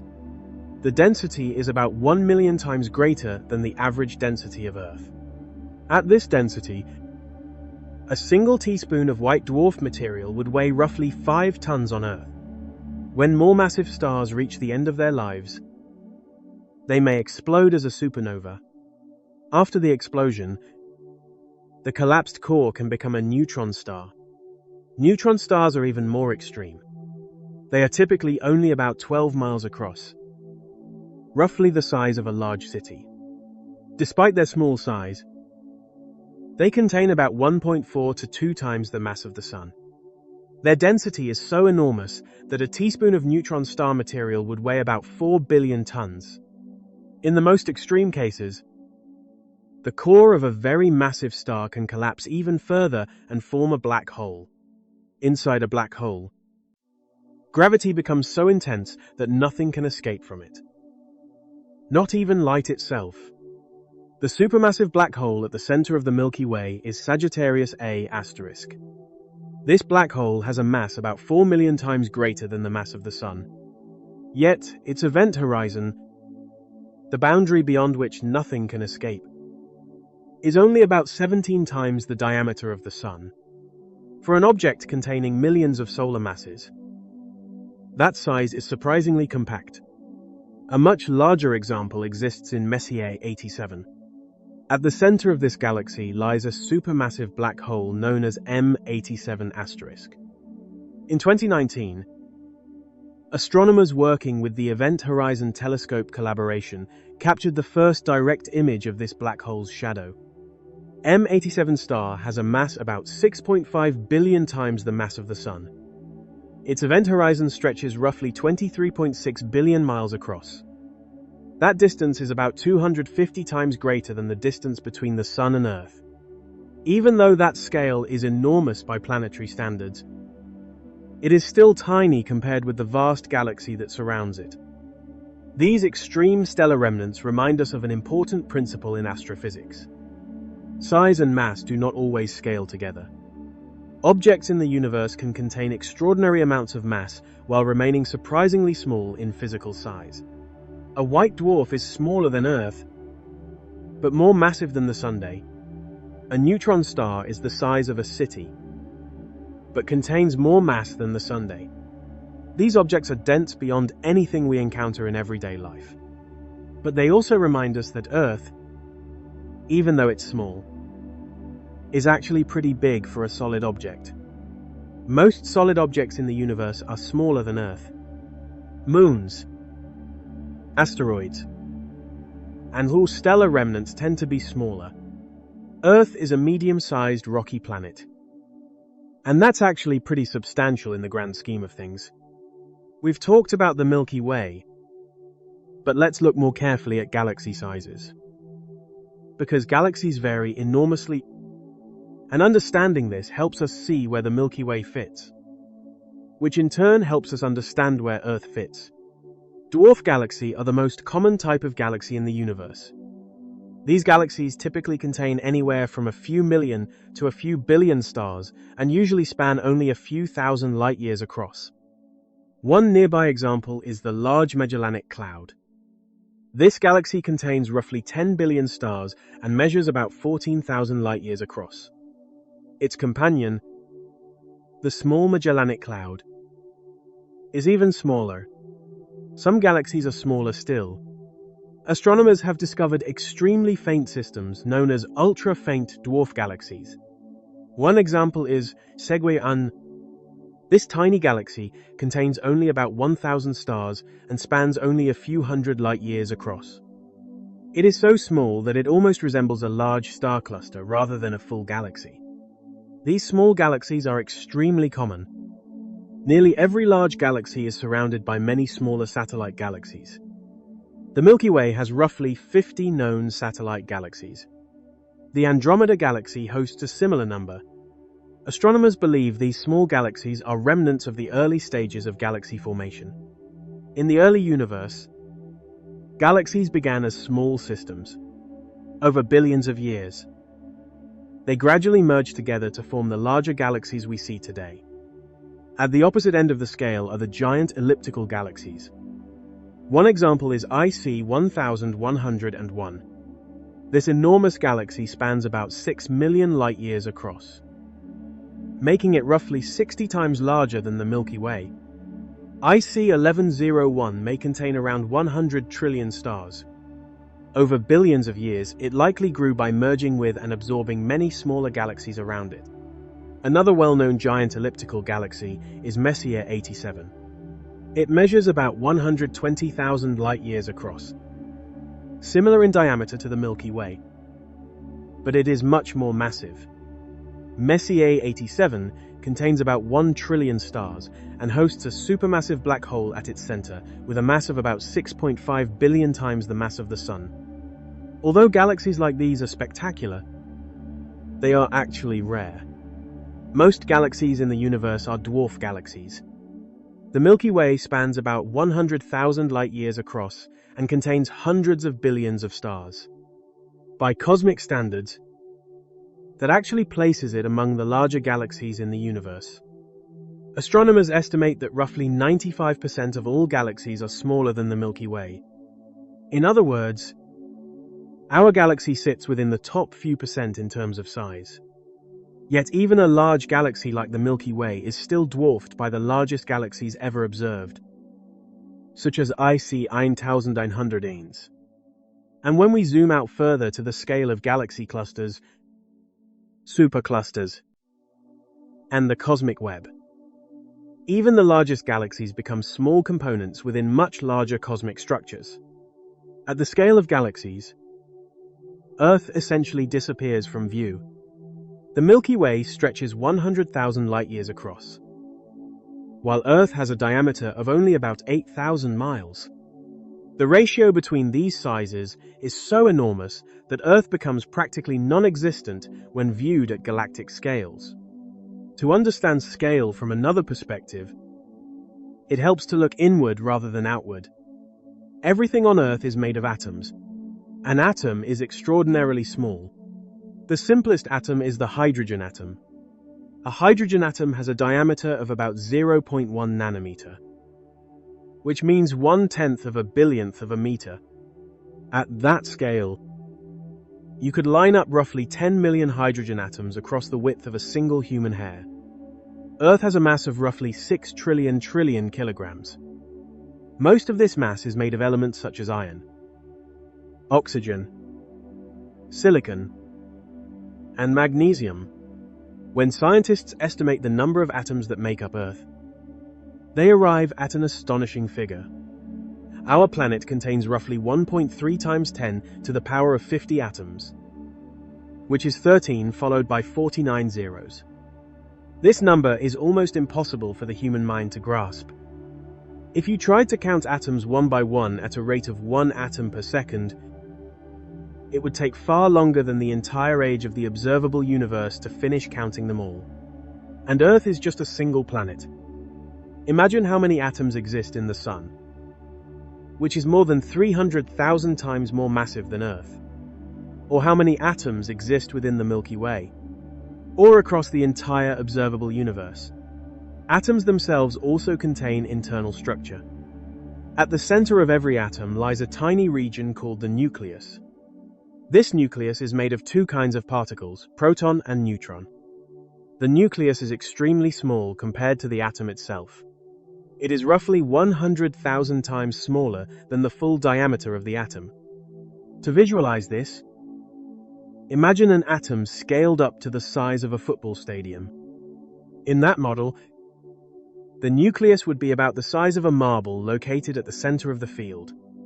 Even though the nucleus is tiny, it contains almost all of the atom's mass. The particles orbiting around the nucleus are electrons.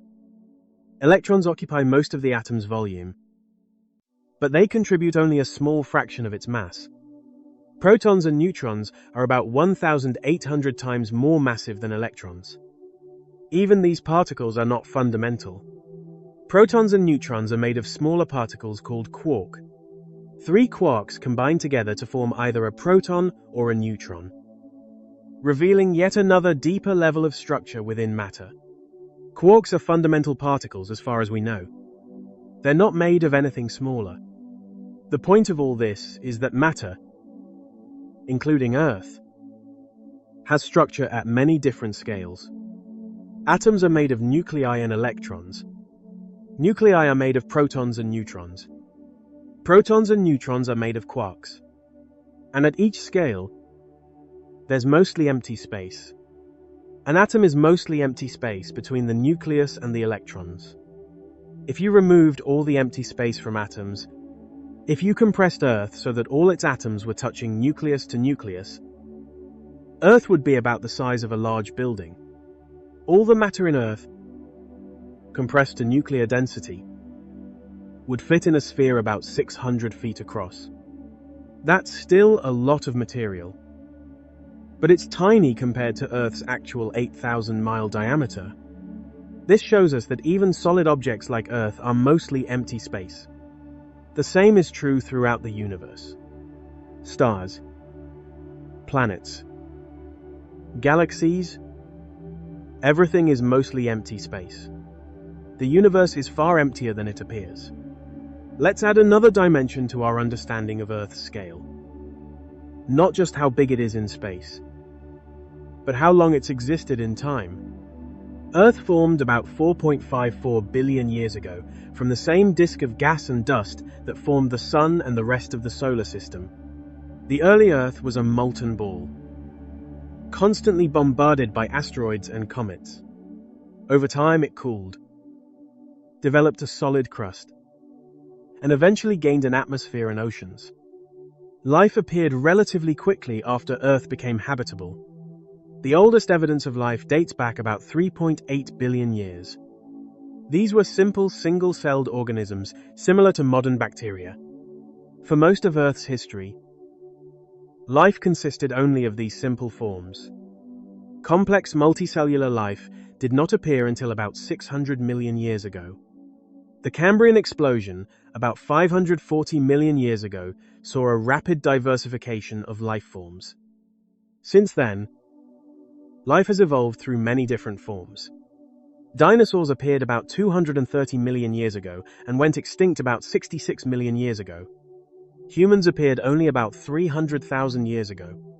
If you compressed Earth's entire history into a single year, with January 1st representing Earth's formation and December 31st representing today, life would appear in March. The Cambrian explosion would occur in mid-November. Dinosaurs would appear on December 13th and go extinct on December 26th.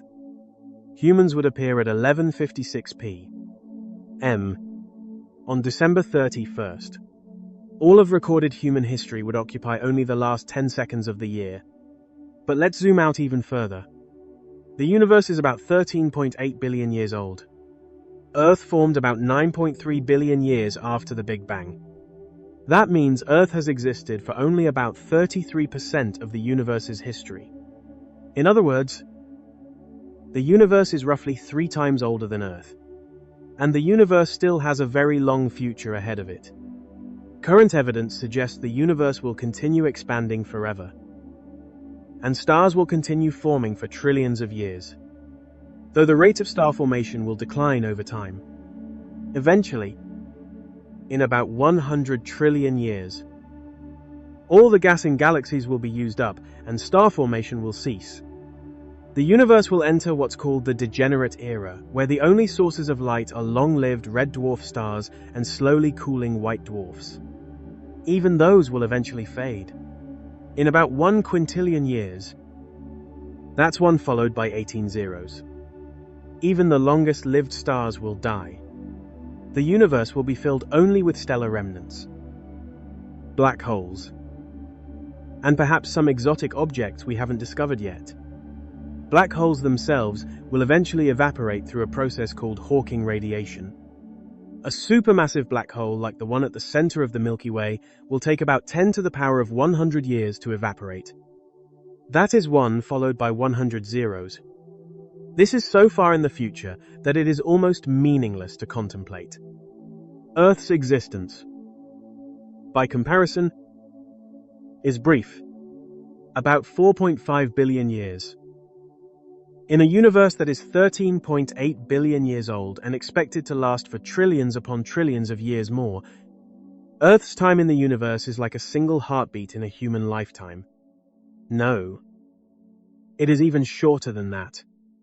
It is like a single heartbeat in the lifetime of the universe itself, which will last far longer than any human lifetime.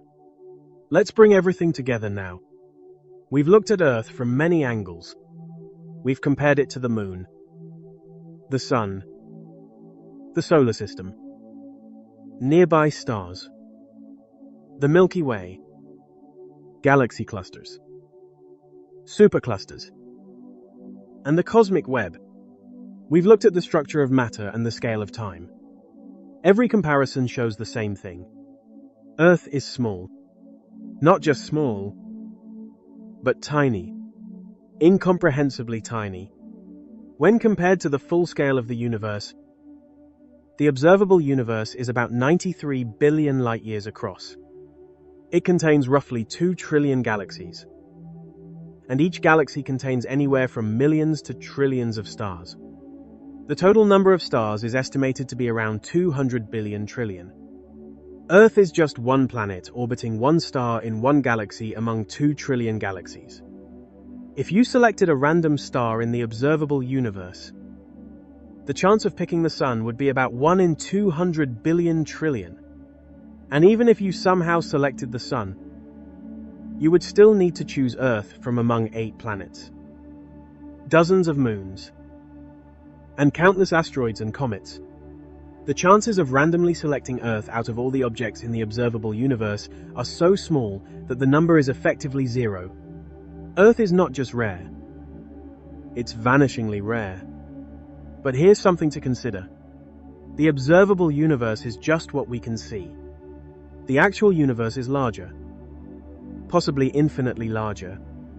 If it's infinite, then no matter how improbable something is, it will happen infinitely many times. There could be infinite copies of Earth out there, each with its own version of you reading this script. This is speculative. Of course, we have no way to observe beyond the observable universe. But it's a reminder that even our most extreme estimates of scale might be underestimating the true size of everything that exists. In 1990, the Voyager 1 spacecraft, which had completed its primary mission and was heading out of the solar system, turned its camera back toward Earth and took a photograph. Earth appeared as a tiny pale blue dot, less than a single pixel in size, suspended in a beam of sunlight. This photo, taken from about 3.7 billion miles away, is one of the most profound images ever captured. It shows Earth as it truly is in the vast context of space. A tiny speck floating in an enormous void. The astronomer Carl Sagan reflected on this image in his book Pale Blue Dot, writing about how every human who ever lived out their entire life on that tiny speck. Every king and peasant, every hero and villain, every creator and destroyer of civilization. All of them lived on that dot. All our triumphs and tragedies, all our wars and peace. Everything that has ever mattered to humanity happened on that barely visible speck. Sean's point was that this perspective should change how we see ourselves and our world. The petty disagreements that divide us, the borders we fight over, the resources we compete for, all of it plays out on a stage so small that from a modest distance it disappears entirely. This doesn't make our lives meaningless. If anything, it makes them more precious because, as far as we know, that pale blue dot is the only place in the universe where life exists. And conscious, intelligent life, that might be even rarer. The pale blue dot photo was taken from a distance that's nothing on cosmic scales. 3.7 billion miles sounds like a lot. But it's only about 40 times the distance from Earth to the Sunday. It's barely out of the solar system. From the nearest star, Earth would be completely invisible, lost in the glare of the Sunday from another galaxy. Our entire solar system would be invisible. And yet that tiny pale blue dot is home to everything we know. Every thought, every emotion, every moment of joy and sorrow. All of it happened there. As humans, we evolved to understand things at human scales. We're good at judging distances of a few feet or miles. We can visualize objects from the size of a grain of sand up to mountains. But cosmic scales are beyond our intuitive grasp. When we talk about light years, billions of galaxies, and trillions of stars, these numbers lose meaning. They're too large. Our brains didn't evolve to comprehend such scales. We can do the math. We can write down the numbers. But we cannot truly visualize what they mean. That is why analogies and scale models help. When we say the Sun is 1 million times larger than Earth by volume, that is a fact. But it is difficult to grasp. When we say that if Earth were the size of a marble, the Sun would be a sphere about 10 feet across, it becomes easier to imagine. But even these analogies begin to break down at larger scales. When we try to compare Earth to the observable universe, the numbers become so extreme that no analogy truly works. There is simply no way to make it intuitive. The best we can do is accept that Earth is tiny. We may not be able to fully grasp how tiny it is, but we can understand it intellectually. We can perform the calculations, compare the numbers, and recognize that Earth's size compared to the universe is so small that it is almost zero. This realization can feel humbling, or even frightening. It can make us feel insignificant. But it can also be liberating. Because if Earth is so small in the cosmic perspective, then many of our problems, when viewed from that same perspective, are also small. The things we worry about, the conflicts we engage in, the status we seek, all of it matters on Earth, but means nothing to the universe. This doesn't mean we should stop caring about things. Our lives matter to us, and they should. But a cosmic perspective can help us keep things in proportion. It can remind us that we're all on the same small world, sharing the same tiny speck of dust in a vast cosmos. So, where does all this leave us? We set out to discover how small Earth really is. And the answer is clear. Earth is incredibly, almost unimaginably small. Compared to the Sun, Earth is tiny. Compared to Jupiter, Earth is small, within the Milky Way's 100,000 light-year expanse. Earth does not merely shrink, it ceases to register as anything measurable. Against Laniakea's 520 million light-year breadth, Earth goes beyond invisibility and approaches conceptual non-existence. Measured against the filaments of the cosmic web, Earth's dimensions fall below any meaningful threshold, smaller than anything we could reasonably represent at those scales. If the observable universe were a vast ocean, Earth wouldn't be a grain of sand on a beach. It would be smaller than a single atom in that grain of sand. Actually, it would be far smaller than that. There's simply no adequate comparison. But Earth is also precious. As far as we know, it's the only place where life exists. The only place where consciousness has arisen. The only place where beings like us can look out at the cosmos and wonder about their place within it. Size is not everything. What matters is what exists here. And what exists here is remarkable. Life in all its diversity. Consciousness capable of understanding the universe. Art. Music. Love. Joy. and all the things that give existence meaning. Earth may be small, but it is our home, and in a universe that is mostly empty space, mostly cold and dark and hostile to life, a small, warm planet filled with life is something incredibly special. The universe is vast. Earth is tiny. But Earth is also home. And sometimes, that is enough. It's worth reflecting on how we came to understand all this. For most of human history, we had no idea how small Earth really is. Ancient people believed Earth was the center of everything. The sky was a dome overhead with lights fixed to it. The sun, moon, and planets moved around us. We were special. Intentral. Important. This geocentric view made sense based on observation. When you stand on Earth and look up, it certainly appears that everything revolves around us. The sun rises in the east and sets in the west. The moon goes through its phases. The stars wheel overhead in predictable patterns. All of this seemed to support the idea that we were at the center.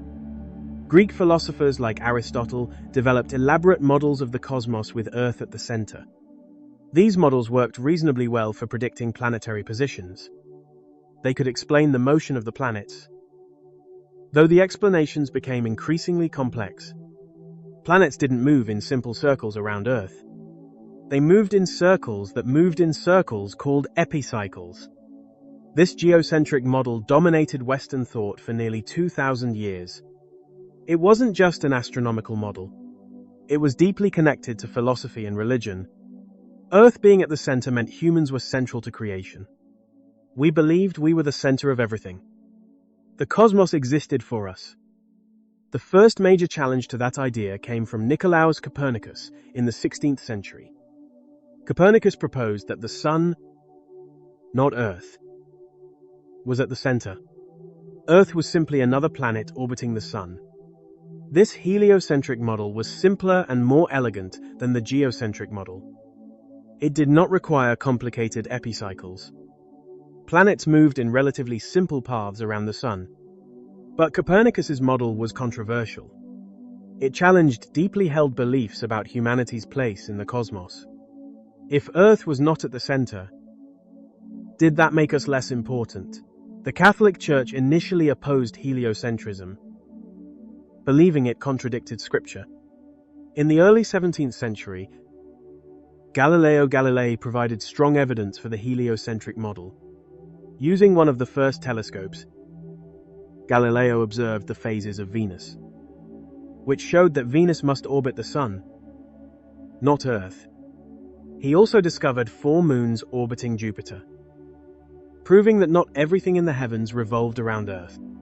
These observations became powerful evidence for heliocentrism. However, Galileo faced strong opposition from the Church. In 1633, he was tried by the Inquisition and forced to recant his support for the heliocentric model. He spent the rest of his life under house arrest. Even so, the evidence was becoming impossible to ignore, and other astronomers soon confirmed his observations. The heliocentric model gradually gained acceptance.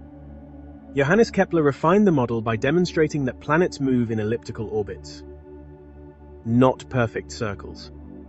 Later, Isaac Newton explained why planets move this way through his law of universal gravitation.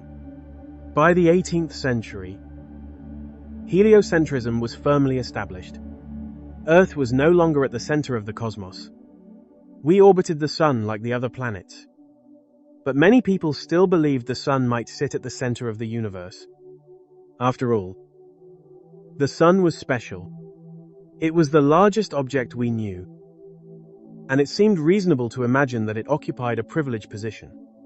In the early 20th century, astronomer Harlow Shapley studied globular clusters, dense groups of stars that orbit the Milky Way. By mapping their positions across the sky, Shapley was able to estimate the true size and structure of our galaxy. His work revealed something surprising. The sun was not at the center of the Milky Way. Instead, It lies about 2/3 of the way out from the galactic center, located in a relatively minor spiral arm. So, we weren't at the center of the solar system, and we weren't at the center of the galaxy. Each discovery pushed us farther from the center, making us less special in cosmic terms. In the 1920s, Edwin Hubble made an even more profound discovery. He observed galaxies beyond the Milky Way and measured their distances. This showed that the Milky Way wasn't the entire universe. It was just one galaxy among many.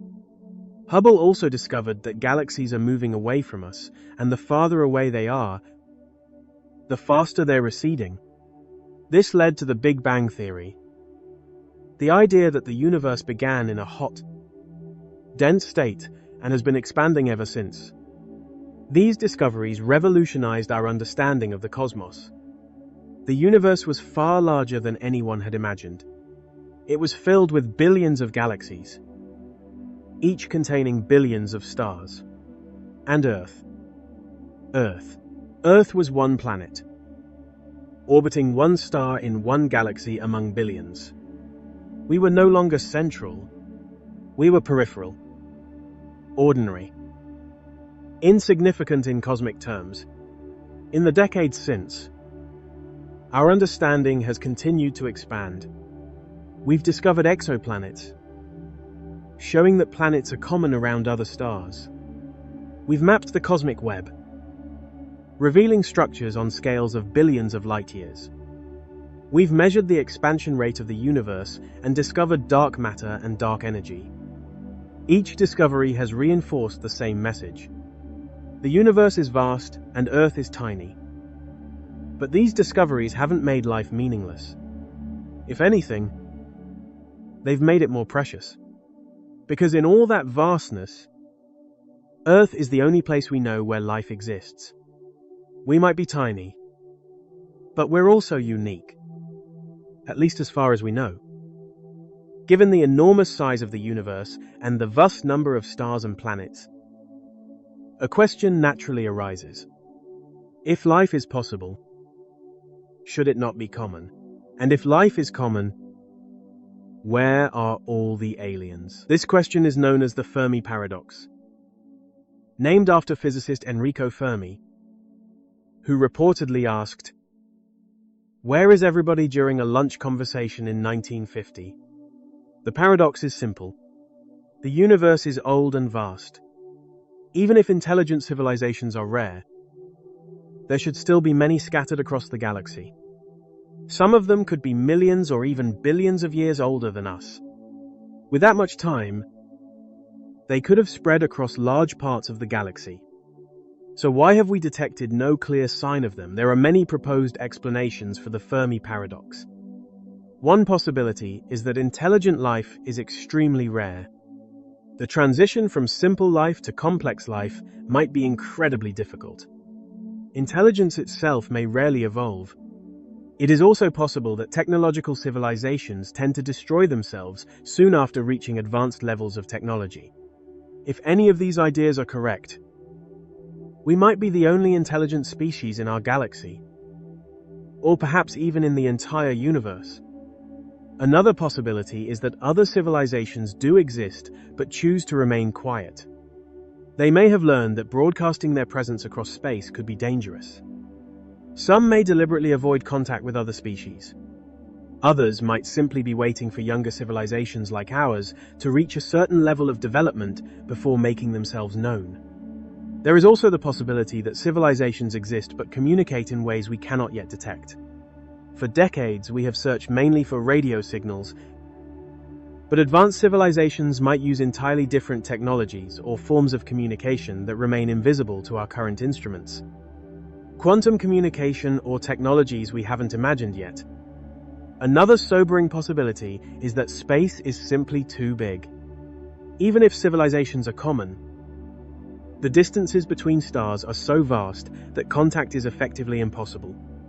A radio signal traveling at the speed of light would take years, decades, or centuries to reach even nearby stars. A reply would take just as long. A conversation with another civilization would be impossibly slow. And if you wanted to physically travel to another star with our current technology, it would take thousands or tens of thousands of years. Even with hypothetical future technology, journeys between stars would take decades or centuries. The galaxy might be filled with civilizations that will never meet because the distances are too great to cross. This isolation is one consequence of Earth's smallness. We're tiny, and we're separated from other potentially habitable worlds by vast gulfs of empty space. Even if life exists elsewhere, we might never know. The universe's sheer scale might ensure we remain alone practically, if not literally. The smallness of Earth raises another profound question. How did life arise here? Was it inevitable, or was it a cosmic accident, something incredibly unlikely that just happened to occur on our tiny planet? We don't know the answer. We have only one example of life. The life on Earth. Every living thing on our planet, from bacteria to blue whales, shares a common ancestor. All life on Earth is related. We all use the same genetic code and the same basic biochemistry. This suggests that life arose once on Earth, and everything living today descended from that original life form. But how did that original life form arise? We do not know. The origin of life remains one of the biggest unsolved questions in science. We know that about 4 billion years ago, Earth already had liquid water and a wide variety of chemical compounds. Somehow, within that environment, non-living chemicals organized themselves into something capable of reproduction and evolution. The exact details of how that happened, however, remain mysterious. Some scientists think life arises easily wherever conditions are right. In this view, the universe might be teeming with life. Others believe life requires an incredibly unlikely chain of events. In that view, life could be extraordinarily rare, perhaps even unique to Earth. We also do not know how common complex life is. Simple life, single-celled organisms, might be widespread throughout the universe. But complex life, multicellular organisms with specialized tissues and organs, could be much rarer. On Earth, simple life existed for about 3 billion years before complex life appeared. That is an incredibly long time. It suggests that the transition from simple life to complex life might be a very difficult step, and intelligent life might be rarer still. Intelligence, attend eyes, at least the kind humans have, might require a very specific set of conditions. It might be so rare that we're the only intelligent species in the galaxy or even the universe. If that's true, then Earth's smallness takes on a different meaning. We might be tiny, but we might also be carrying something incredibly precious. Consciousness, intelligence, the ability to understand the universe. These might be extraordinarily rare in the cosmos. Earth, small as it is, might be the only place in billions of light years where the universe has become aware of itself. That's a staggering responsibility. It means that what happens on Earth matters not to the universe, which doesn't care, but to the universe's ability to know itself. If we destroy ourselves, if we render Earth uninhabitable, we might be extinguishing the only light of consciousness in a vast, dark cosmos. Let's look ahead. What does the future hold for Earth in the short term? The next few million years, Earth will remain largely as it is. The continents will continue drifting slowly. The climate will change, but Earth will remain habitable. Life will continue evolving. If humans survive, we'll continue to develop and change. In the longer term, about 1 billion years from now, the sun will start to heat up as it ages. The oceans will begin to evaporate. Earth's surface will become increasingly inhospitable. Complex life will struggle to survive. Eventually, Earth will become too hot for any life as we know it. In about 5 billion years, the Sun will exhaust its hydrogen fuel and begin fusing helium. It will expand into a red giant, growing so large that it will likely engulf Mercury and Venus. Earth might survive on the outer edge of the Sun's expanded atmosphere, but it will be a scorched, lifeless rock. Eventually, the Sun will shed its outer layers and become a white dwarf. Earth, if it survives, will orbit a small, dim star that provides no warmth. The planet will be a frozen dead world orbiting in permanent darkness. But that's billions of years away. For now, Earth is a vibrant living world, the only world we know that's teeming with life. And there's another future to consider. The future of human exploration. If humans survive and continue to develop technology, we might one day leave Earth. We might establish colonies on Mars, on the moons of Jupiter and Saturn, perhaps even in orbit around other stars. If that happens, Earth will remain important as our birthplace, but it won't be our only home.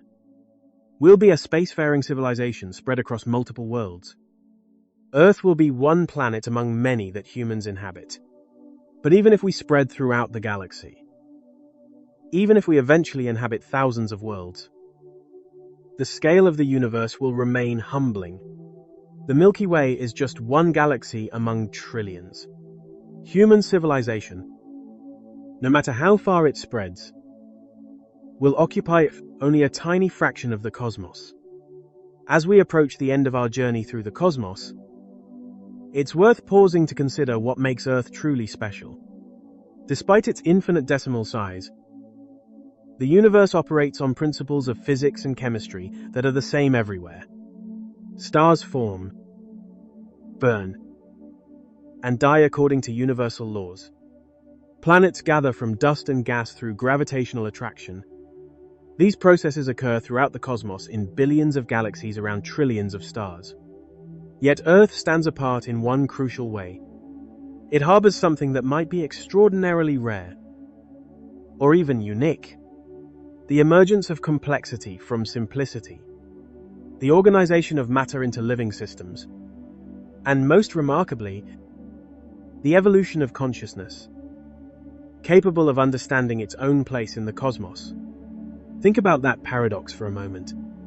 We are standing on a planet so small that it essentially disappears at cosmic scales. Yet from this tiny point in space, we have managed to measure and map the entire observable universe. This may be one of the greatest mysteries we face.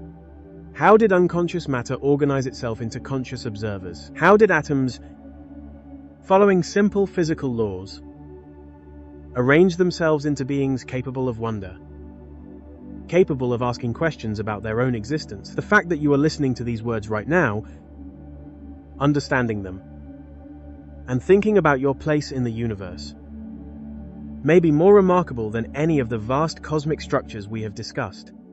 Earth may be tiny, but it has achieved something that billions upon billions of other worlds apparently have not. It has produced a biosphere, an interconnected web of life spanning millions of species, each playing a role in maintaining the conditions that allow life to continue. It has produced intelligence capable of technology, art, and science. It has produced beings who can look up at the night sky and, through observation and thought alone, discover that those points of light are distant suns, that our galaxy is one among trillions, and that the universe itself is expanding and had a beginning. This brings us to a sobering realization about responsibility. If life is rare, if consciousness is even rarer, then what happens on Earth takes on cosmic significance. We are quite possibly the universe's only way of knowing itself. Through us, through our observations and our science, matter has become aware of matter. The universe has produced structures, us capable of understanding the universe. That's either a common occurrence repeated countless times across the cosmos, or it's extraordinarily special. We don't know which. But until we find evidence of life elsewhere, we must act as though Earth's biosphere, and especially its intelligent life, is precious beyond measure. Every species that goes extinct on Earth isn't just a loss for our planet. It might be a loss for the entire universe. Every potential future where humans fail to survive and spread isn't just a tragedy for our species. It might mean the permanent silencing of the universe's ability to comprehend itself in this corner of space. This perspective should inform how we treat our planet and each other. The conflicts between nations, the competition for resources, the damage we do to Earth's ecosystems. All of this takes on a different character when we remember where we are. We're not fighting over a large territory. We are fighting over different parts of a dust speck. We are not competing for the resources of a vast world. We are competing for the resources of something almost too small to measure against cosmic scales. If other intelligences exist somewhere out there, looking back at us from distant worlds, what would they think of how we have chosen to use our brief moment of awareness? Would they understand our divisions and conflicts, or would they see them as incomprehensible? Given how precious consciousness might be in a vast and mostly lifeless universe, looking far ahead, beyond Earth's eventual demise, we can ask a deeper question. What is humanity's ultimate potential if we survive the next few centuries? If we learn to live sustainably on our small planet or spread to others, what might we become over millions or even billions of years? The universe will remain largely hospitable to life for trillions of years. Stars will continue burning. Planets will continue orbiting. The laws of physics that allow complexity to exist will remain unchanged. If humanity or its descendants survive and spread beyond Earth, we could potentially outlive not only our planet but even our sun. We might witness the slow evolution of our galaxy. We could see stars being born and dying. We might observe the future collision between the Milky Way and Andromeda, merging into a new galactic structure. Our descendants might spread not only across our galaxy but even beyond it. They could develop technologies we cannot yet imagine. Technologies that might make interstellar travel practical or perhaps even routine.